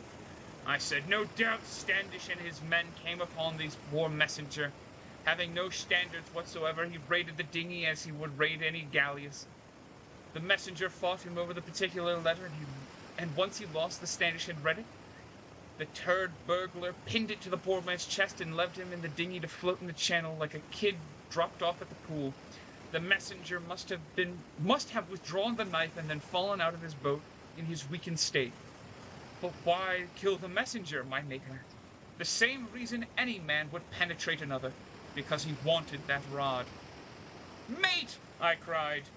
Mate, I've cried. And when you're done with that, come about to due east. We have 33 hours to make it to Sussex. Bro, I think you got hacked. You are correct. I got hacked like a month ago, and I don't know how to fix it.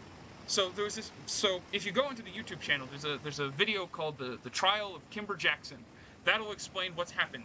We did that trial, also that, and then the next VOD, you'll understand.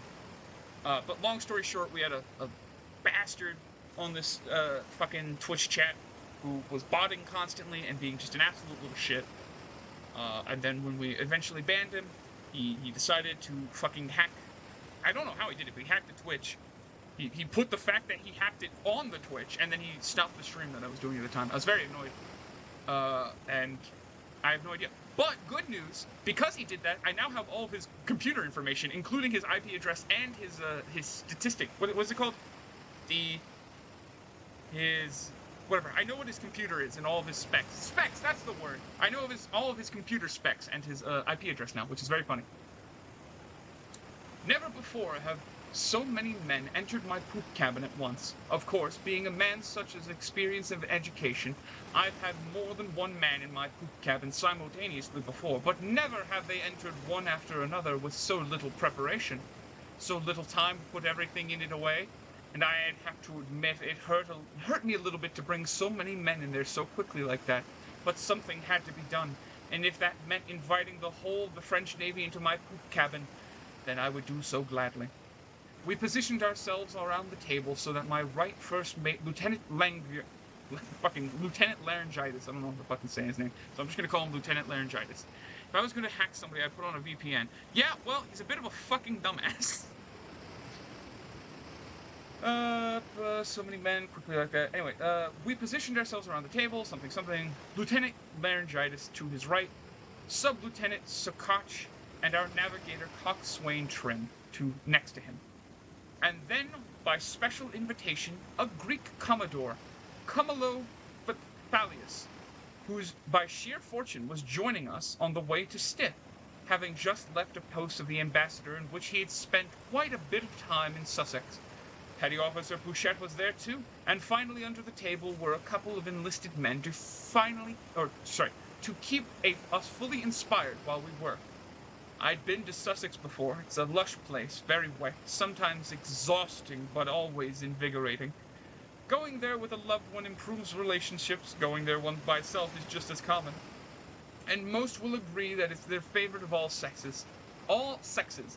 Essex, Wessex, Middlesex, marking one of the three corners of the foursome.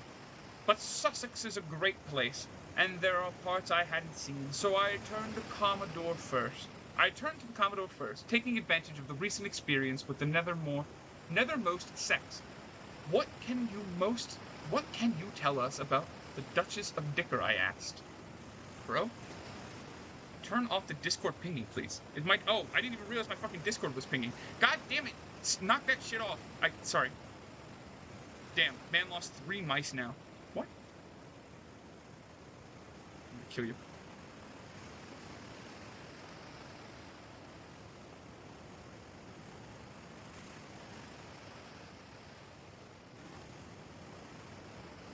Motherfucker. How dare you. Anyway, right. Dicker, I hardly even know her, he said glumly. No one does. She's very private. Which is odd considering how exposed Dicker itself is. So Dicker isn't hard to find, our navigator asked? Not at all. You might ask anyone nearby to show you where Dicker is. They'll point right to it. They want you to see it. They might even beg you to look, in fact. Well, if you don't want to, well, they'll keep trying, won't they? They'll tweet and Twitter, and they'll talk all about their Dicker. Even show you pictures of it. And usually unsolicited. And even if you refuse, they'll just try and show you to somebody else. Sounds intrusive and presumptuous. Truth be told, most people don't want to look. It's not like Dicker is all that attractive. But when you're there, oh, there's all sorts of fun to be had. What sort of fun? Laryngitis asked. I'll let you find that out for yourself. If it's so much fun, I asked, then why is the Duchess remain so closed off? Well, she's not from Dicker originally, is she? She's not a Dicker persuasion. She comes from Clitory, in Lancashire, the north. And fuck, god damn it, Clitheros? I'm just gonna say Clitheros. It is on Do Not Disturb, god damn it, McLoves. It is! I don't know why I'm on Do Not Disturb, but it's still holy shit, 23, what the fuck? I got 23 things from him. God damn. Holy shit. Josh, knock that the fuck off. Why are you getting Discord? I swear to God, here, you know what? I'm just gonna close Discord altogether. There, Discord's now 100% closed. So I should be getting 0 fucking notifications now. I don't, that's just Josh. That's just how it be. She's not from Discord, she's from Clitterhose, from Lancashire, the north. And Clitterhose, they don't like it to come out until they really get to know the person. It's true, Coxswain Trim said. I've been to Clitero a few times. It's near impossible to find. Even if you've been there before, most men have to ask for directions. The rest of us look to Trim as if in shock. That an enlisted man, an enlisted seaman, no less, would have had an occasion to go to Clithero, of all places, was most unusual. What? Trim said. I've been around. All right, I continued. It's clear that we have to get Dicker as quickly as possible. And we have to get to the Duchess because she seems to be hiding in her person. We all shuddered and issued a chorus of ew. My first mate piped up. Can't we just intercept her on Filching Road? No good, I said. Either Standish will have already gotten his treasure, or he'll be waiting for it there. We have to get to the Duchess first, preferably without a fight. It's very difficult to ambush somebody at Filching, the Commodore said, nodding in agreement. There are so many steps, it's not like you can just get in there and do it. Besides, it's a really disgusting place. I wouldn't want to go there if I could avoid it. So Filching it is, I said. Ah, groaned Laryngitis, clearly disappointed. What's it? Did you close it from Task Manager? No, I just closed the tab. I just straight up closed the tab. Should be fine. And if it isn't, then I don't know, fucking cry about it. First name, my okay, hold on. So filching it is, I said. Oh, groaned Laryngitis, clearly disappointed. Maybe we can stop by another time, I said, appeasing him. In the meantime, we need to figure out how to get to the Duchess while she's still in Dicker. We still sat in silence for a moment, none wanting to admit what we all knew, that one of us would have to go in. Finally, Coxswain Trim is the only one to break the silence. Perhaps if one of us went to, we all glared as if to say, don't say it. Seduce her? We all cried. And get it out? Oh, dear God, no! Came the reply. Manually. Why? I cried, mortified. Why would you say that? Trim started to say something else, but we finally convinced the coxswain to stop talking.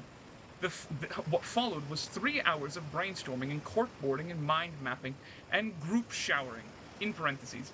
You have your best ideas in the shower, after all. End of parentheses.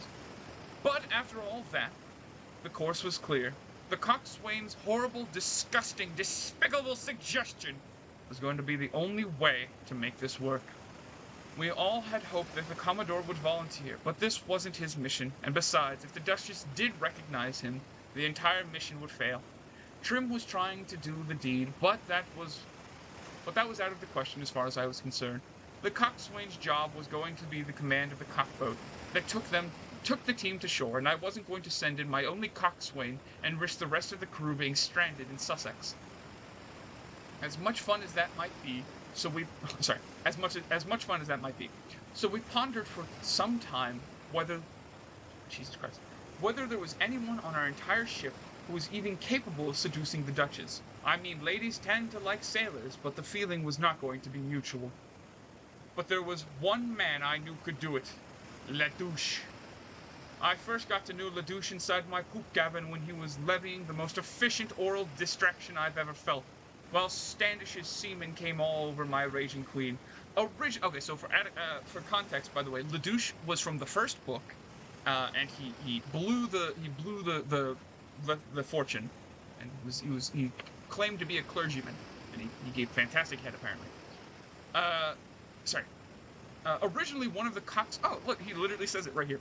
Originally one of Cocksmith's men, Ladouche defected and joined me, and in the years since he had grown to be one of my most capable and reliable seamen.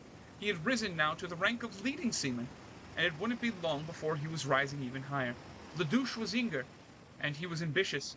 He was seductive, he was versatile, he kept himself clean, and most importantly of all, he knew how to use his tongue real well. So the plan became thus. Ladouche would don the clothes of an ensign, to make it seem like he was closer to the Duchess's station. Trim would pilot the cockboat to Sussex's shore, carrying the roughly dozen of us who would travel together to Dicker before splitting in two. From there, Operation Pound Cake, consisting of Ladouche, a junior officer, and 4 seamen, would find and seduce the Duchess, extract the rod, and replicate it with a fake obtained from the extensive collection of phalli I keep among my personal effects. Meanwhile, the remainder of the task element would join myself in locating the Duke.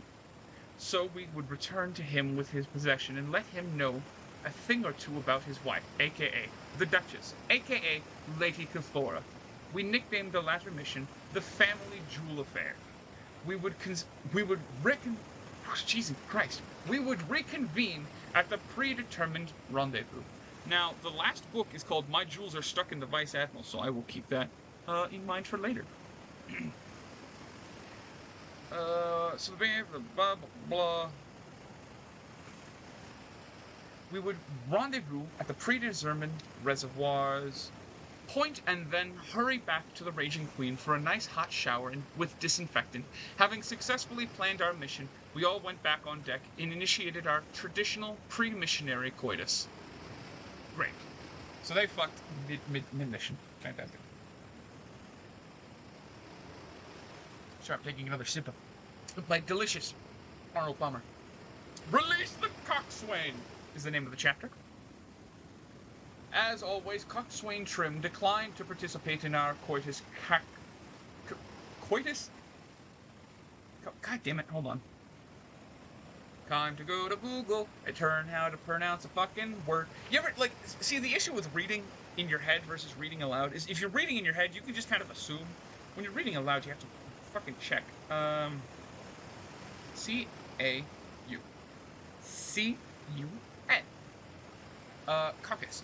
A meeting in which local members of a political party register their a conference of members of a legislative. Anyway, it's pronounced caucus. I gotta turn up my volume so I can hear this again. Caucus. It's a caucus. Bitches love my caucus. So anyway, back to the book. Participate in our coitus caucus, preferring instead to remain alone in the forecastle to do whatever it is he does in the forecastle to prepare for a mission. The rest of us had a marvelous time, the details of which I shall leave to the reader's imagination. Though I will say that we had to enlist 2 extra spanks to mop the deck after we were done. Meanwhile, we veered closer to Sussex. We were fortunate enough to have picked up the wind in the current, which we were both moving straight towards the channel in a favorable direction. So we were able to ride all the way to Eastbourne with a nary attack. And by nightfall, we were 2 miles out of the harbor, dropping anchor and preparing to load a cockboat into the water. As we did, there was some mumbling among the men. Where there were enough seamen participating in this mission? Wouldn't it be better to send more? What if they get lost? I assured them we would all have plenty. All you really need is 1 seaman to get the job done. The rest were just insurance. Meanwhile, we noticed a banana boat getting closer. At first we thought nothing of this.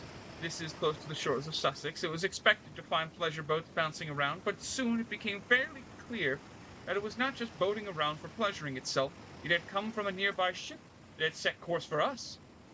had followed that yeah, had set course for us, had followed that course for more than a mile, and it had a crew of at least six. 6 men is a lot to put on one banana, but it's a whole lot more than your typical pleasure boat carries. Then, when it was maybe half a mile out, it raised a white flag. It looked through a telescope to all become clear. Sitting at the helm, looking directly at our ship, was none other than the dastardly cocksmith Standish himself. "Lower the cock!" I screamed. "Quickly!"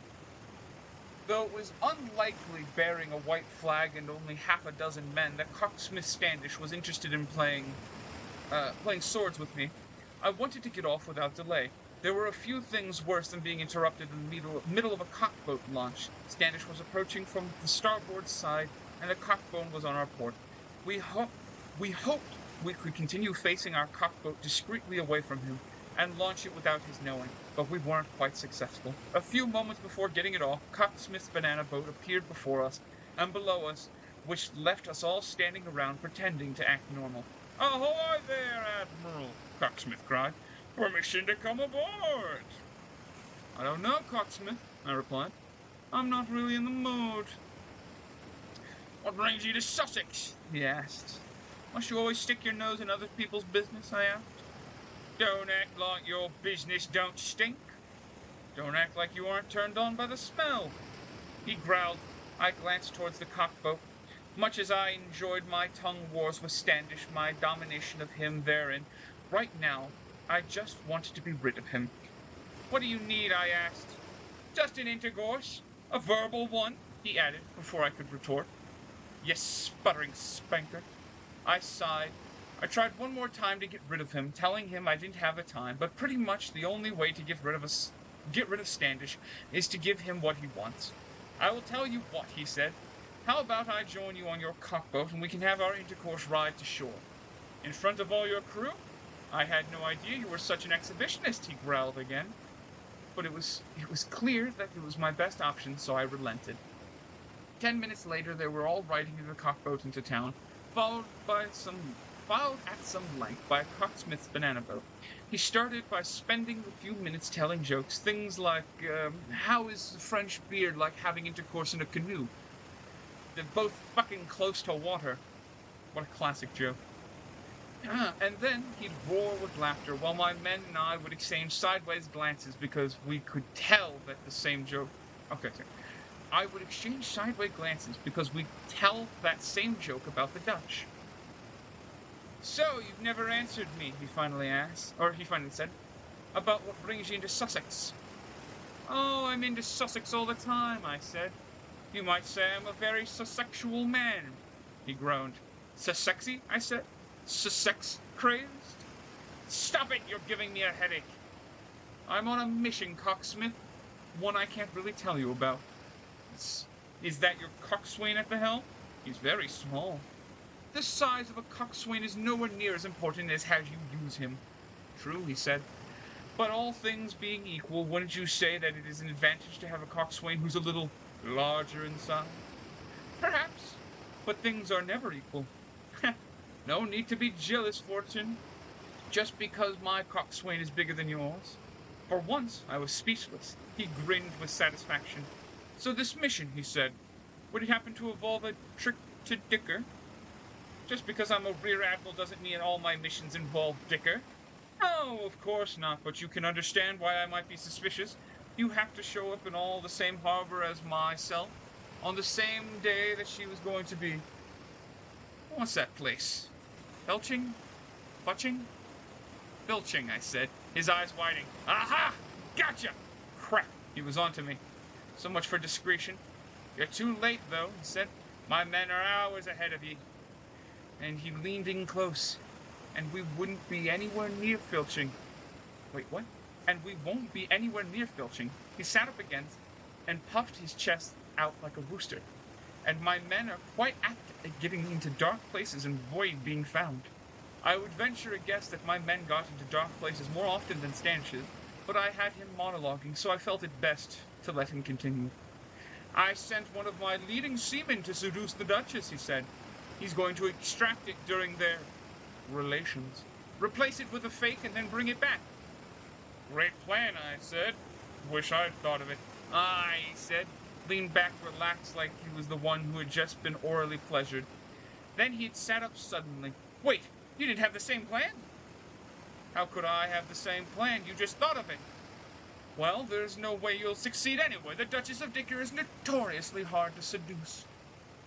My leading seaman is notoriously hard to turn down. My leading seaman is notoriously hard to turn down. I'm getting very tired. Actively, my vision is fucking blurring. Oh, how about a friendly wager then? On whose leading seaman is going to do the job best. If yours wins, I'll give you mine. And if mine wins, you give me yours. Deal?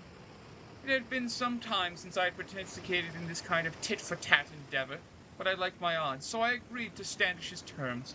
A few minutes later, we'd reached the coast. Standish hopped ashore and, without waiting for his banana boat to catch up to ours, joined our team in a taxi to Dicker. The next chapter is called Dicker. If your goal is to find Dicker, all you have to do is ask. It started with the first person we met, the taxi driver. He was short, muscular man, and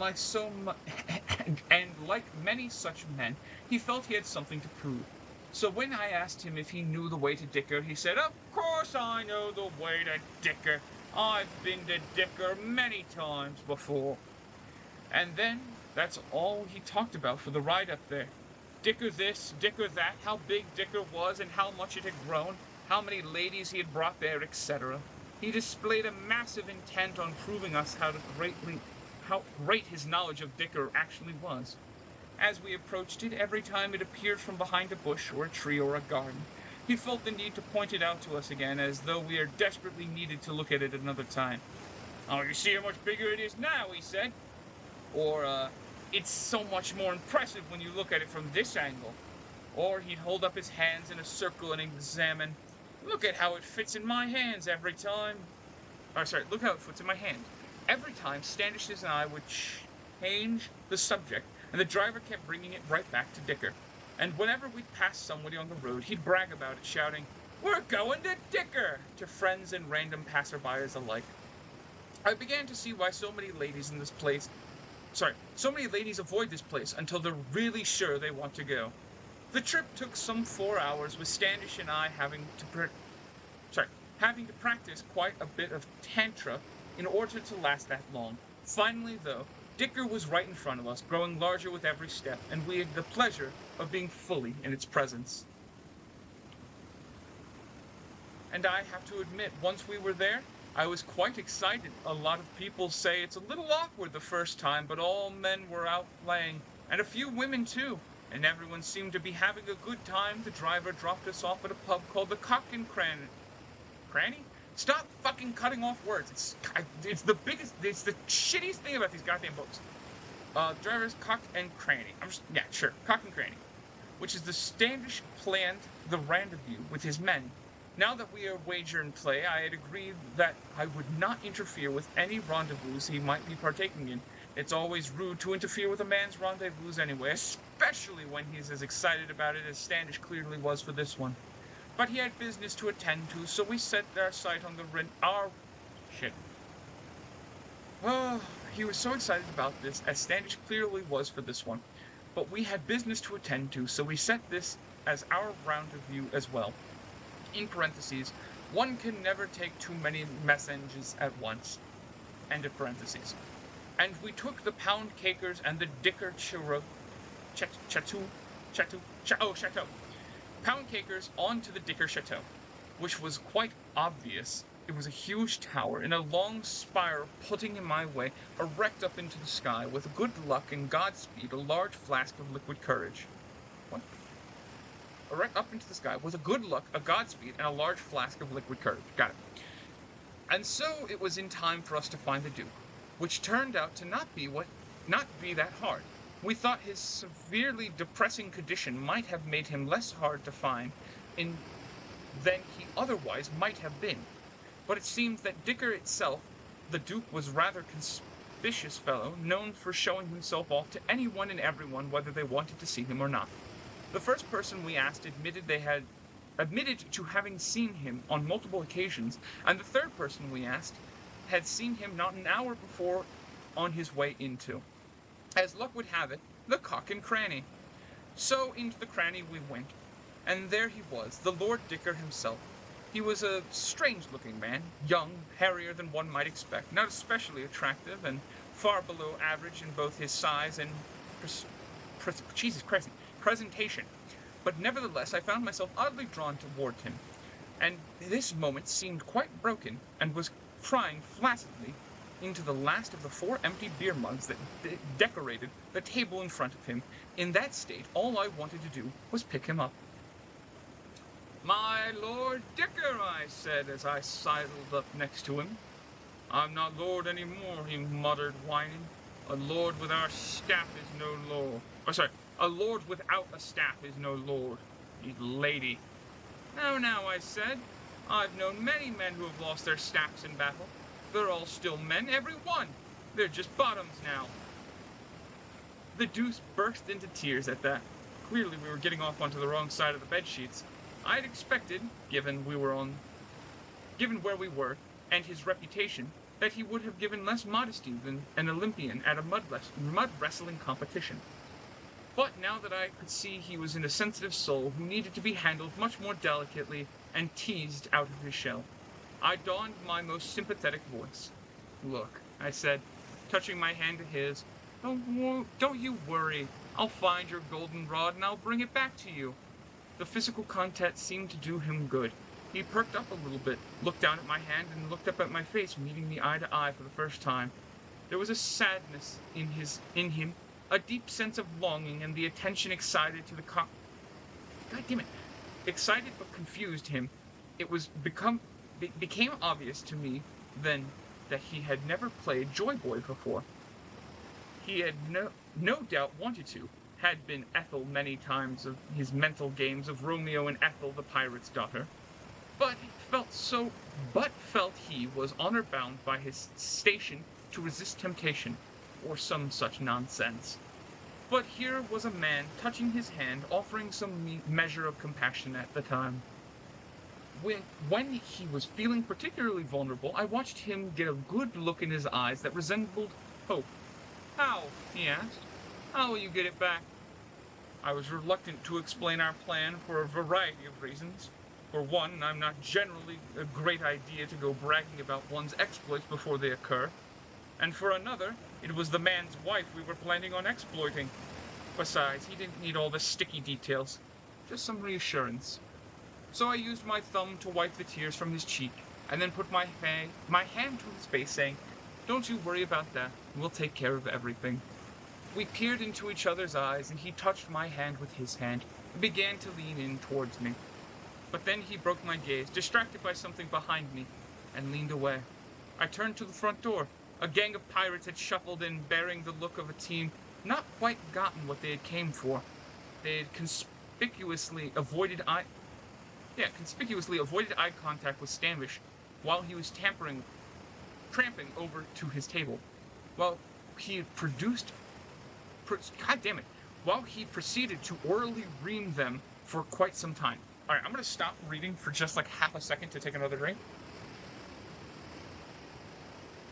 Just factory reset my brain. How are you doing, gamers? We're back. We're this far through the book. We're page 18. 18 out of 34, I think it was, right? Yeah, 34. So we're a little over halfway there, and it's been an entire fucking hour. Yeehaw. Don't worry, we're almost done. We're halfway through. So, I'm sorry, hold on, let me do one thing real quick, because un momento es al por favor. Hold on. This chair I'm sitting in is like the most fucking uncomfortable chair I've ever sat on in my goddamn life. It's honestly worse than the... Juice, what the fuck are you doing? Juice, come here. Juice, come here, buddy. You gotta come lay up on the bed. Juice, come here. Juice, come here, buddy. Come here, kiddo. Good boy. Come here. Good boy. Alright, come here. Yeah. Okay. Juice. No, no, no. Come here, buddy. Oh, boy. Lay down. Lay down, buddy. Oh, boy. Lay down there. There you go. I feel bad. I hate, like, accidentally kicking my dog when he's down below the desk. I'm trying to put him up on my bed underneath him. Get the fan on you? No, I'm wrapping a blanket over him. Don't mind me. There you go, boy. Lay down. Just lay down. That's the blanket. Lay in the blanket. That's a good boy. That's a good boy. Okay, hold on. Hide my tits. My buddy. My little buddy. I know I immediately covered my tits only to just don't worry about it. Anyway, my buddy. Just lay on my bed now. Alright, back to reading. I turned toward the front door, I tried to restore the connection with Lord Dicker, but the moment was gone, and he was not going to let his guard down again. So for the next hour, as I waited for my men to come into the cranny to find me, Dicker and I entertained each other orally, with me periodically smiling and waving smugly toward the Standish, and him scowling back in response. I asked Dicker how he ended up here, and like most such stories, it was completely unmemorable. I do remember him telling me about the times he had attempted to travel with his wife's hometown of Clitor. As Trim had said, it was very difficult to find, and he had got lost both times. He said it smelt funny, too. Finally, my men came back in, bearing the same look that those pirates... Finally, my men came in, bearing the same look as those pirates, every one of them more flaccid than the next. Again, it's not that fucking hard to just put a fucking break. Like, just straight up put the sentence on the next fucking sentence. God, it's so annoying that, like, every other fucking sentence has one of these goddamn break sentences. Or break words. And it's very annoying. Where was I? I excused myself from Lord Dicker's presence to confront my seamen. Admiral, it was awful. As I dictated by the plan, we entered the gates of the chateau, rang the bell, and asked for the butler. If it wouldn't be too inappropriate for us to call the Duchess unannounced. Nothing that we were the evening's second set of unexpected visitors. He asked our business, and we told him we were traveling to London from Le Havre and needed some place to sleep for the night away from the civilians. He led us to the foyer, and we waited for some minutes. He informed us that the Duchess would receive us in this room, promising nothing more, but that she had the evening plans and so had gone to her closet to make herself presentable. We waited a full hour for the Duchess to come out of the closet. We had thought she was never going to. I almost laughed. A full hour? Why, I've waited years for somebody to come out of the closet before. But I didn't want to interrupt Ledouche's story, so I let him continue. When she did come out, she looked, well, not at all how we expected. Well, what did you expect? Something attractive? Attractive? All the other men nodded. Attractive, question mark. The other men all nodded. What man has ever refused to sleep with somebody because they were unattractive? I've never heard something so preposterous. It wasn't just unattractive, though. Believe me, I've had my fair share of butterfaces, Ledouche said, but this was different. Different how? Well, after an hour of preparation... Juice, how are you already back under the fucking desk? Alright, whatever. Hi, buddy. Hey, you want the blanket down there, though? Here you go. He's a good boy. Okay, well, now he has his blanket down there. Ledouche, this was different. Different how? Well, after an hour of preparation, we expected perhaps a dress, makeup, cleavage, maybe? She had none of those things? No. A corset, yes, but it was a strange one, designed to push everything down instead of up. How bizarre. And over top of it, a doublet and a cape. A cape? How about a dress? No dress, sir. Pants. Pants. Yes, pants. A woman wearing pants? Who ever heard of such a thing? I began to see why they might have failed their mission. You sure it wasn't just very fancy bloomers? No, sir. They were pants. Very clearly. And no makeup? None. Not a single smudge. I pondered for a moment. So she was dressed like a man? Yes, sir, they all nodded. Well, then it should have been very easy for you. except by then we were all so taken aback by her appearance that we behaved not as at all as we ought. How did you behave? Well, she was very brisk when she came in and asked more details about our journey, which weren't quite able to share as we had invited, or as we had, wait, what? Which we weren't quite able to share as we had invented. Okay, she, why? Why is it set? Hold on. I'm gonna read this sentence again, and maybe I'm just retarded, but hold on. Well, comma, she was very brisk as she came in, comma, and asked more details about our journey, comma, a lot of fucking commas, but comma, which we weren't quite able to share as we had invented. What the fuck what is that sentence? Whatever, who cares? She asked us why we didn't want to sleep in one of the inns in town, and we said that we needed to be discreet about our presence. That we needed to travel in secret, etc. And she didn't seem to care. She told us that she lacked the disposition to entertain us, and there were plenty of inns in town that would offer us discreet accommodations, and that it was not her job to put this up, and she left rather abruptly. It was just as the Greek Commodore had said.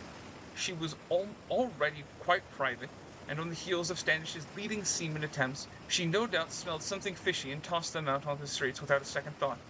I glanced over to Standish and one of his men in the corner, huddled together very secretly. They were clearly forging a new plan, so we needed to come up with one too. Come, I said, and when you're done with that, let's go for a walk. 15 minutes later. Oh, who am I kidding? 5 minutes later. We were navigating the streets of Dicker, not quite exploring so much as caressing them. The nightfall was picking up, and the streets were filled with beggars and drunkards and gamblers and drug dealers and prostitutes and frat boys and teenage girls who snuck out of their homes and dressed up like hoes. It was dark enough for the people who were drunk and busy enough for those who wandering went largely unnoticed until we had already passed some threshold. That night, went largely unnoticed until we had already passed some threshold that might have made sober individuals uncomfortable. But under the circumstances, people would have just relented and just let us go wherever we wanted. As a result, we were able to see, well, not so much see as feel, much more than the town that we had gotten in daylight. The streets of Dicker had quite a few curves in them, many more so than the average town. That worried a few of our less experienced men, but I assured them that it was perfectly normal for a road to be curved, and there was nothing to be concerned about.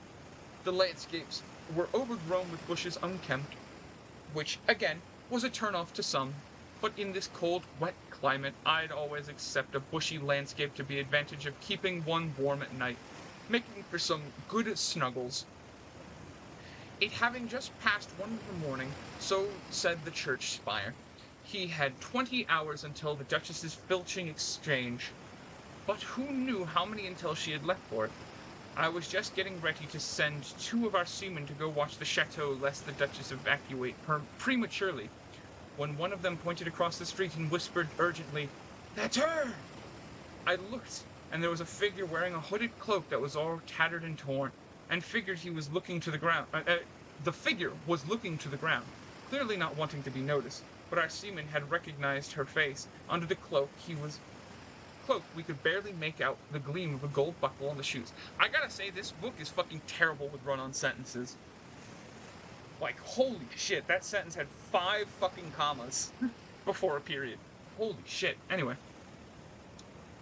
We followed at some distance, and at the opposite side of the street, in keeping an eye on her thoughts, the crowded paths. After 3 or 4 minutes, she turned into a club that was playing very loud drum and Balakia music? B-A-L-A-L-A-I-K-A. Balakia. I'm just gonna call it Balakia, because I don't give a shit enough to look it up again. Balakia music. It was called the Rainbow Privateer, and the sign featured the pirate, who was nude, but for a strategically positioned hat, which bore colors consistent with that of the club's namesake. I stood there for a moment, my mouth partially agape, and watched as an eclectic group of individuals walked into the club. Men wearing dresses, or else the tightest hosing you've ever seen. Some of the butchest women dressed as men, holding the arms of other women. dolled up in lipstick, young twinks getting piggyback rides from human bears, and teenage girls who had snuck out of their homes and dressed up to look like hoes. And suddenly it all made sense.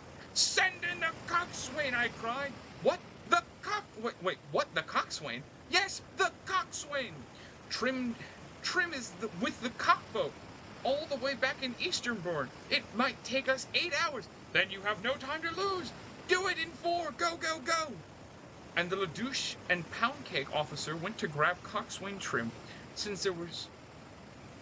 What?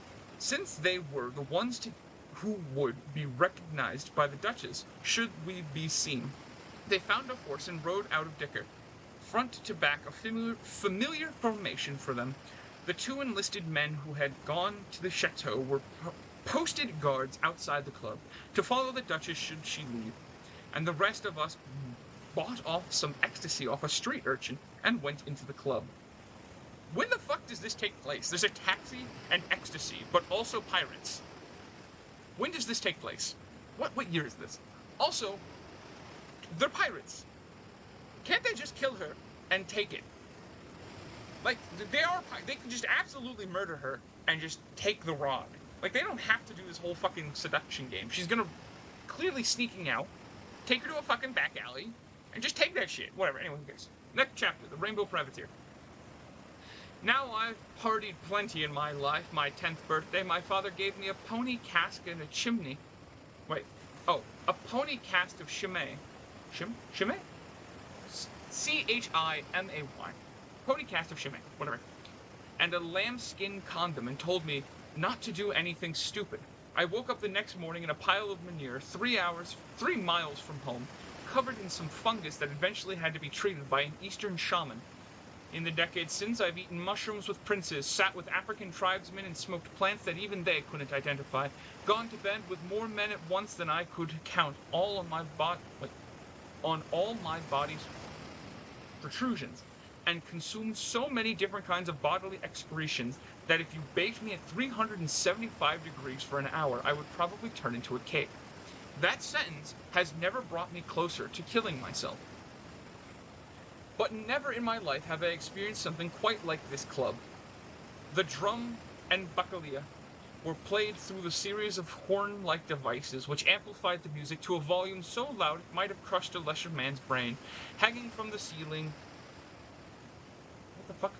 God, stop cutting fucking sack!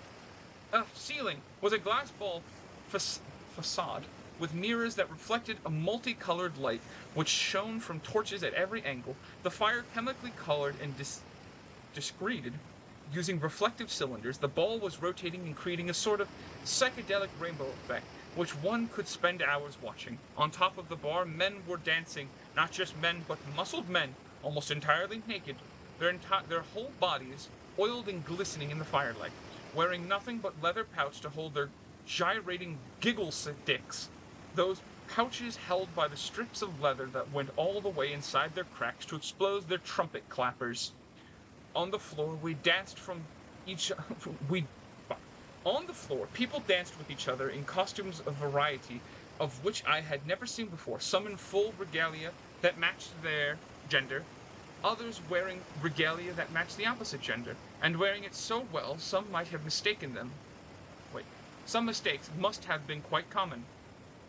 Others wearing assless hosen, leather naval uniforms, people dressed as ponies being snapped by riding crops, and men quite nearly as naked as the bar dancers,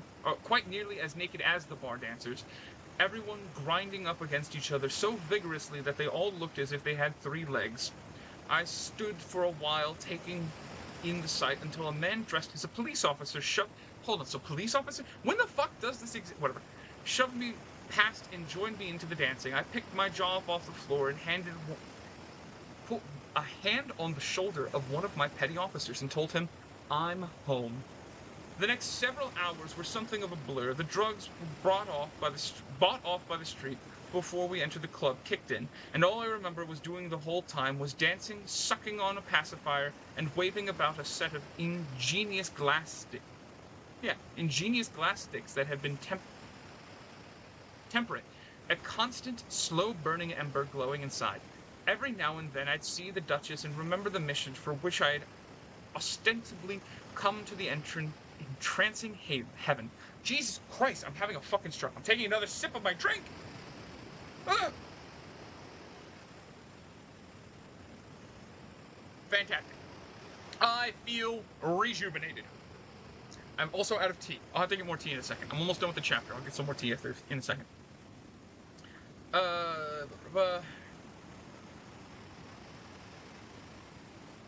But then some twink would rub up against me, and I'd yield my attention to his far more pressing matters. Some intermediate period of time later, I snapped rather suddenly back into reality. By this time, my head was throbbing. I'd sweat through every article of clothing, and I'd stained my hose in it at least 4 different places. Then some cacophony began ringing in my ears. An alarm? A siren? At first it seemed to fit quite perfectly with the tone of the music, but when the bells followed, and the people started to rush outside, and then the music stopped, but the sirens and bells continued, I had to regain my sensibilities. Having no clue how long it had been since I had seen the Duchess, I followed the crowd of out of the Rainbow Privateer, and on to the streets of Dicker. The sun was about to rise, and we could see light beginning to come in the direction of the Dicker Chateau, to the east. Everyone was running in that direction, and I worked my way through them, seeing if I could locate her. But then I noticed the sun also rising in the back of the privateer, in the opposing direction. I looked back and forth, found Venus up in the night sky, made my quick calculations, and realized the Dicker Chateau wasn't to the east at all. It was on fire. The next chapter is called Dicker's on Fire, and I shall be right back as I go get more tea, because I'm a thirsty little whore, and you guys get to enjoy listening to fucking ocean sounds. I'm gonna find out later when I go to rewatch this VOD that the fucking ocean sounds are like way too loud. Actually, you know what? That's actually making me I mean, granted, we're already 2 fucking hours in, so now is a bit of a shit time to commit to that, but it's fine. I'm gonna really hope that it wasn't too loud, because it wasn't too loud when I started it, but I also don't know how loud it is in comparison to my voice. So anyway, I'll be right back. I'm gonna go get more tea. I'll see you all in a second. Also, if anyone's still here, just say hi in the comments. Say hi in the chat. I want to see who's here. I want to see which one of you fuckers are sticking out with me, if any. Alright, I'll be back. And you better get back to your juggling practice!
Excuse me, buddy. Thank you. You motherfuckers, are you still juggling? Good. Bye, buddy. My dog has left.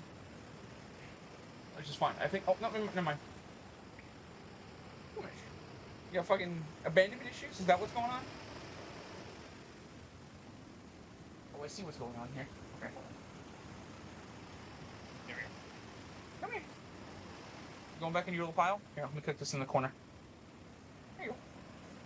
Go in the corner. Go. Oh, lay down, buddy. Go in the corner. You have your. Oh, okay. Whatever. Good boy. I'll deal with you in a minute. I'm back, and I've got the last of my sweet Arnold Palmer. And no one's here right now, which is fantastic.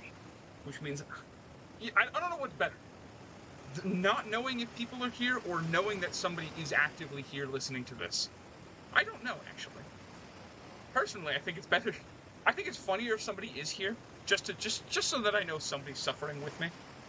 That's fine. All right. Hold on, I gotta get back into position without fucking punting my dog, since he just loves sitting in the fucking worst spot imaginable. Dickers on fire.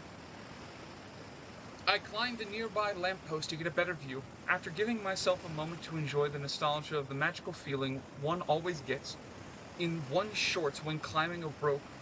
Wait, when climbing the ropes in cadet school, I witnessed a horrific sight. Flames were shooting up the Dicker Chateau, the tower burning red. Meager attempts at throwing ice or water onto it, doing nothing to staunch the flames. Oh, the burning, the pain! And it was spreading too. In a town like this, where everyone is so close and fire spreads quickly, from one Dicker home to another, people were shouting to be careful. Use protection! Throw a barrier between your home and the next to stymie and congregation, whatever it is. Oh, Jesus Christ. Hold on. I've got the burpees. I drank too much sweet tea, and I'm going to die. Hold on. Let me show you guys what I did. I don't know if I'm the only one. Hold on. Let me... Oh, I accidentally closed it. Alright, well that's fine, I guess. I'm going to assume that's fine, and nothing can, will, or has ever gone wrong. But look, I made it, it's all frothy. Can you? It's all frothy.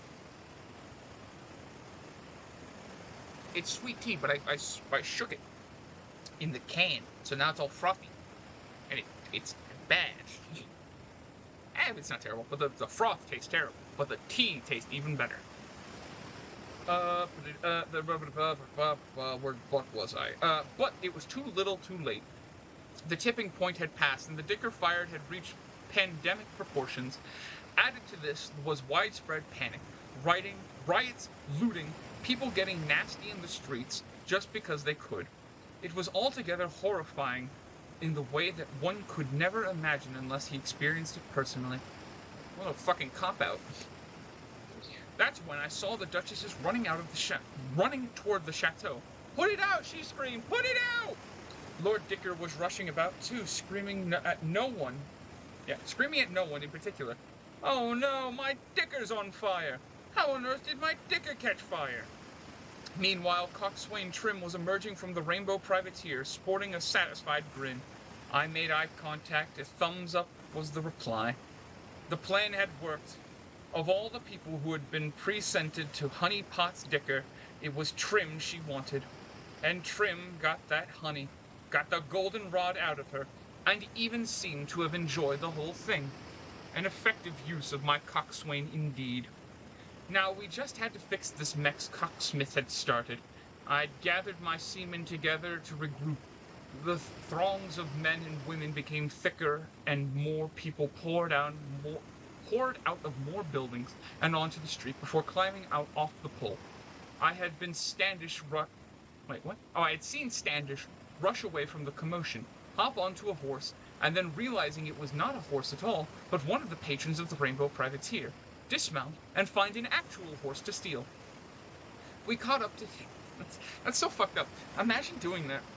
Like in the old times, you know, you go to like fucking steal a dude's horse and you hop on it and you're like, this horse is like really fucking short, and you jump on. It's just a fucking dude in a horse costume. I'd be pissed. I'd be like, that's gross. I'm just trying to steal a horse, don't make it weird. Find an actual horse to steal. We caught up to him just in time to see his leading seaman attempt to jump on behind him, but Standish's left him behind like a straight man at a fashion show. We approached the young pirate. All the better, I said. You're mine now anyway. Off his confused look, I held my hand out. Trim, the shaft. My coxswain, though sheepish grin hadn't yet let up, did as I requested, putting the rod into my hands for me to present to Standish's leading seaman. It was a stank excrete of rose oil. Ugh, women are so gross, I can't stand the smell of rose oil. But wait, hold on, she shoved rose oil in your pussy? That sounds awful. Anyway, I put no. I put the thought out of my mind and briefly explained the wager I'd made with his boss. I'd sooner die of Neapolitan bone ache than be under you, he replied. Not the most cordial surrender I've ever received, but we'd get there. We'd get there. With an introduction like that, I said, it's no wonder the Duchess turned you down. He extended a middle finger of one hand and told me to sit on it and spin. And I admit, I took a moment to contemplate the offer. His conversation happening much quicker than I had anticipated. However, the fire was spreading there, and there was work to be done. So I politely declined, but this seemed to offend him, as he drew his broadsword and took a swipe at me. Marday! My seamen all drew their weapons. Okay. Wait, is it still going? No. Why'd it click that? Whatever, I don't know. My computer's being fucking weird, and I'm starting to question it. My seamen all drew their weapons, one of them injuring himself in the process. I instructed them to stand back. There had been enough unpleasantries already. Between the fire and the riots, the mental image of what Trim had to do to that Duchess, I wanted no more bloodshed, and besides, if you have the knowledge and experience, as I certainly do, there's no need to bleed when somebody declares his intentions to put his sword through you. I dropped back into position, my knees slightly bent and my hands ready to catch his thrust. He feigned and I evaded. He feigned again. Oh, the tease. Then he tried a feint with a false edge cut to my upper right quadrant, and I moved all the way into his personal space. Entering his box completely, I pushed myself. God damn it! Like there's, I'm fucking edging hiccups here. Like I can feel it in my chest. Like it's wanting to hiccup, but it's not. It's just making me have indigestion. Hold on. I'm gonna drink a bit more tea and see if that helps. Sorry about that. Where was I? I dropped back into positions. My name's tease, right quadrant, move, push, personal space, entering his box. I pushed my palm against the wide part of his forte, and then controlled his wrist with my other hand. From there it was a simple twist and pull, and he watched in surprise as his weapon shot several feet away from him. My men swarmed Trim, and another seaman contained him, and we were finally now able to attend to the town. By now, half of Dicker was engulfed in flames, large chunks were falling off the tower, and the bushes were nearly burnt completely off. Every tree was spreading its conflagration to the next, this plague devouring everything in its path. If we'd gotten to it earlier, we might have been able to do something, but at this stage it was obvious that no amount of semen I had in my possession would suffice to put out the flames. We would have to resort to a virgin cure. To the virgin cure. Holy shit. The virgin cure. The mob had gathered around the group of individuals and was beating them in the most non-consensual manner, using their legs as makeshift weapons to bang on the bodies of those inside. I was unsure who was being beaten and wherefore, and I did know that now was not the time for a gangbang. If we were to stop the fire, we would need everyone in the town to find a productive way to support the cause, including them. So I took my men into the fray and tore into the mob. They were packed together so tight that getting into them was like deflowering a teenager. Gross. They squeezed and pushed and resisted, but with much effort. Just really gross. Anyway, they squeezed and pushed and resisted, but with much effort and coaxing, we were able to penetrate the barrier and get our fingers inside. Stop! I cried, pulling the men apart. Stop! This isn't justice, this is brutality! Satanism! Savagery! Depravity! I was beginning to understand the position. They stopped and glared at me and my men, who now formed a protective circle around the fallen. These are the bastards that lit the fire, came a voice from the crowd. Indeed, it was Standish's pirates in the center of the fray, and a group of men I myself had beaten off on numerous occasions, and quite enjoyed doing so. Nevertheless, we needed everyone's help if we were going to find a virgin in Dicker. It was an order given to them by their employer. I said, would you hold a sub accountable for the actions of his don?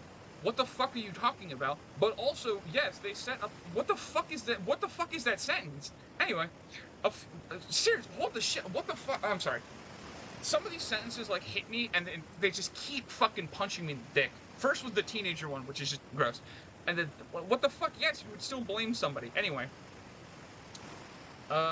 something about a few of them began to grumble. I was getting through, and while you're here punishing them so exquisitely, the fire is spreading. We need to find a virgin, and we need to do it now. And we need all of you to look. I turned to the pirates, including you. They nodded. We were all in agreement. A man with bushy eyebrows and a high receding hairline piped in from the crowd. A virgin? Whatever for? I don't know why it works, but it does, I said. You know how many wood fires I've put out over the years? You can throw as many semen as you want on the fire, but it'll never go out. But you throw a virgin on the flames, and it transfers to the virgin, and the fire dissipates completely. People nodded. They had all heard of this cure before. You know, like you do. That's the most preposterous thing I've ever heard, the bushy-browed man said. You got any better ideas?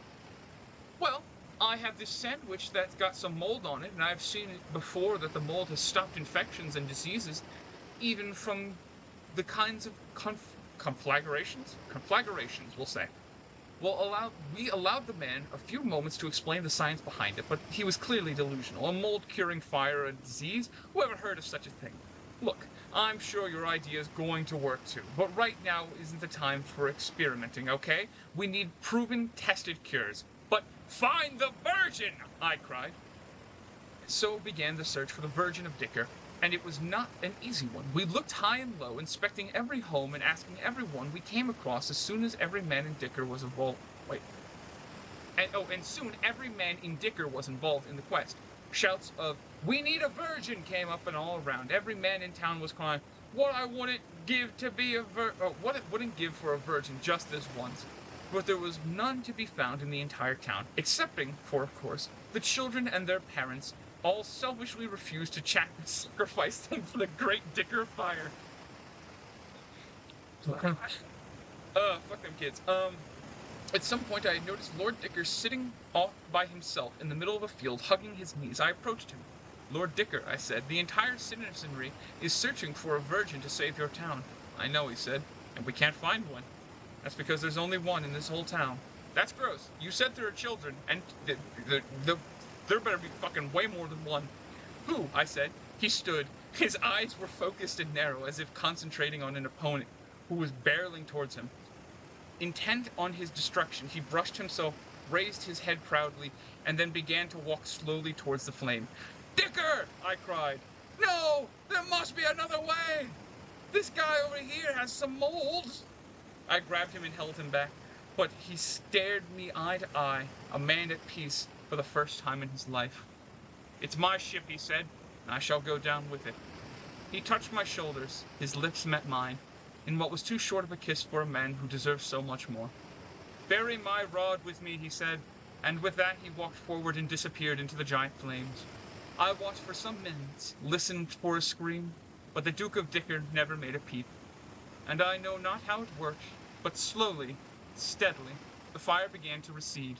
The flames dwindled and from the houses, and the trees reclaimed their branches, and with the sun now up and the town fully lit, a few embers of the wispy shadows of smoke and the wreckage were all that remained. 2 pages left. 3 pages left. I lied. You've been deceived. The last chapter is back to the Queen. We stayed in Dicker for several weeks, helping the town folk bury their duke and making sure that the rod made it unmolested into his coffin, per his dying wish. While we were there, the Dicker people started their reconstruction. I'm gonna have a stroke. Started their reconstruction. We brought out most of our crew in the ship to help, so it wasn't long before all the bars, clubs, brothels, casinos were completely restored, and that the people who had started to work on repairing their houses. We brought the Duchess into custody and testified at her trial. At first she resisted her fate quite cantankerously, but when she found out that most of the women in prison shared her proclivities, she realized that there were worse places to spend the next 6 to 9 years. Nice. Last I heard, she had a gang of couple dozen bitches who all worked under her and serviced her regularly. Cocksmith's pirates met a similar fate, though they were the bitches in their situation, and would be serving far more time for the damages they caused. The exception, of course, was Poole, the leading seaman I had acquired from Cocksmith Standish's per the terms of our wager. The former pirate had now had now consented to come on my raging queen, along with all my other seamen. Along, wait, oh, though he would never be demoted for his offense and have to, though he would be demoted for his offense and have to spend several months scrubbing the poop in recompense. For that he was quite surely, as he had no desire to spend his days all wet with soapy water. But I had faith that under the right direction, with a good role model, Seaman Poole, Seaman Poole would have drier days ahead of him. And so, some 20-odd days after first landing in East Dickerbourne, a traveling, magical, enchanting world of Dicker, with all its whims and woes, it was for the first time for us to leave. A train of carriages took us away from Dicker, the weather getting colder as we got closer to the sea and farther from the place that held our adventure's climax. Those of us who took part in the main mission looked back often during the journey, watching. Jesus Christ, holy shit, I'm taking another break. See, once I start getting to that section where my stutter kicks in, I have to just take a fucking second, recollect, take a drink. Fantastic. Back to where we were. Watching Dicker Smaller get the, Those of us who took part in the main mission looked back often during the journey, watching Dicker get smaller in the distance and saying things like, "Look how much more impressive it is at this angle," feeling some nostalgia for the gentleman who took us there in the first place. Soon it was so tiny we could barely see it at all, and then we reached the harbor to which the ship had now been anchored and tied. I looked longingly at my raging queen, touched her softly on the hull. "I've missed you so, my darling," I told her. Then a thick brogue, B-R-O-G-U-E, brogue came from overhead on deck. "Aye, I've missed you too, Admiral. Standish!" I looked up. "I know what you're thinking," he said. "You're thinking, why is the old name of Poseidon Panty-Waisters Cocksmith's taking hold o' my raging queen?" "Clearly," I fired back. "It's because you lack the social grace to acquire your own queen through consensual means." "Ah," he said. "Also, if you've got something of mine." I began to walk to the gangplank to come on my deck. "All I have of yours is your pride," I told him, "and my leading seaman. I won your Seaman Poole fair and square." But did you get the golden rod?" "I did." "Well, where is it?" "I buried it with the Duke, per his request." He burst in a guttural laugh. "Oh, and I buried my marbles in the Dutch's mouth, too. Funny, but I don't have no evidence of that." I was right up to him now, my coxswain behind me. "Specially seeing how the Duchess is, as it turns out, hasn't let any man ever into her harbour. At least of all, even the Duke." "She let me in," Coxswain Trim piped up. "Ew," he said with a belly laugh. "That's the funniest thing I ever heard. A Duchess letting a coxswain touch her cockpit. That's rich." "You just have to make the right offer."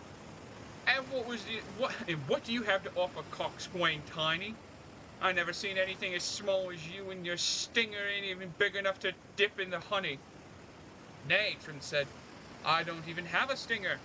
And with that, Coxswain Trim confirmed, in the most explicit, full-frontal way imaginable, the suspicion that I'd had outside the Rainbow Privateer, that my coxswain possessed a harbor of her own.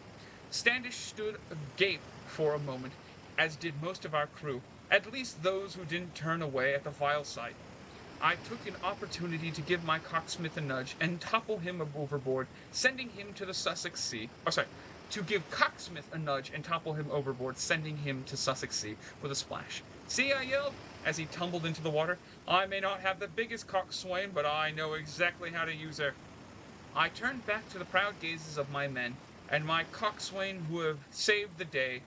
"Come, men," I said, "and when you're done with that, let's get to stiff."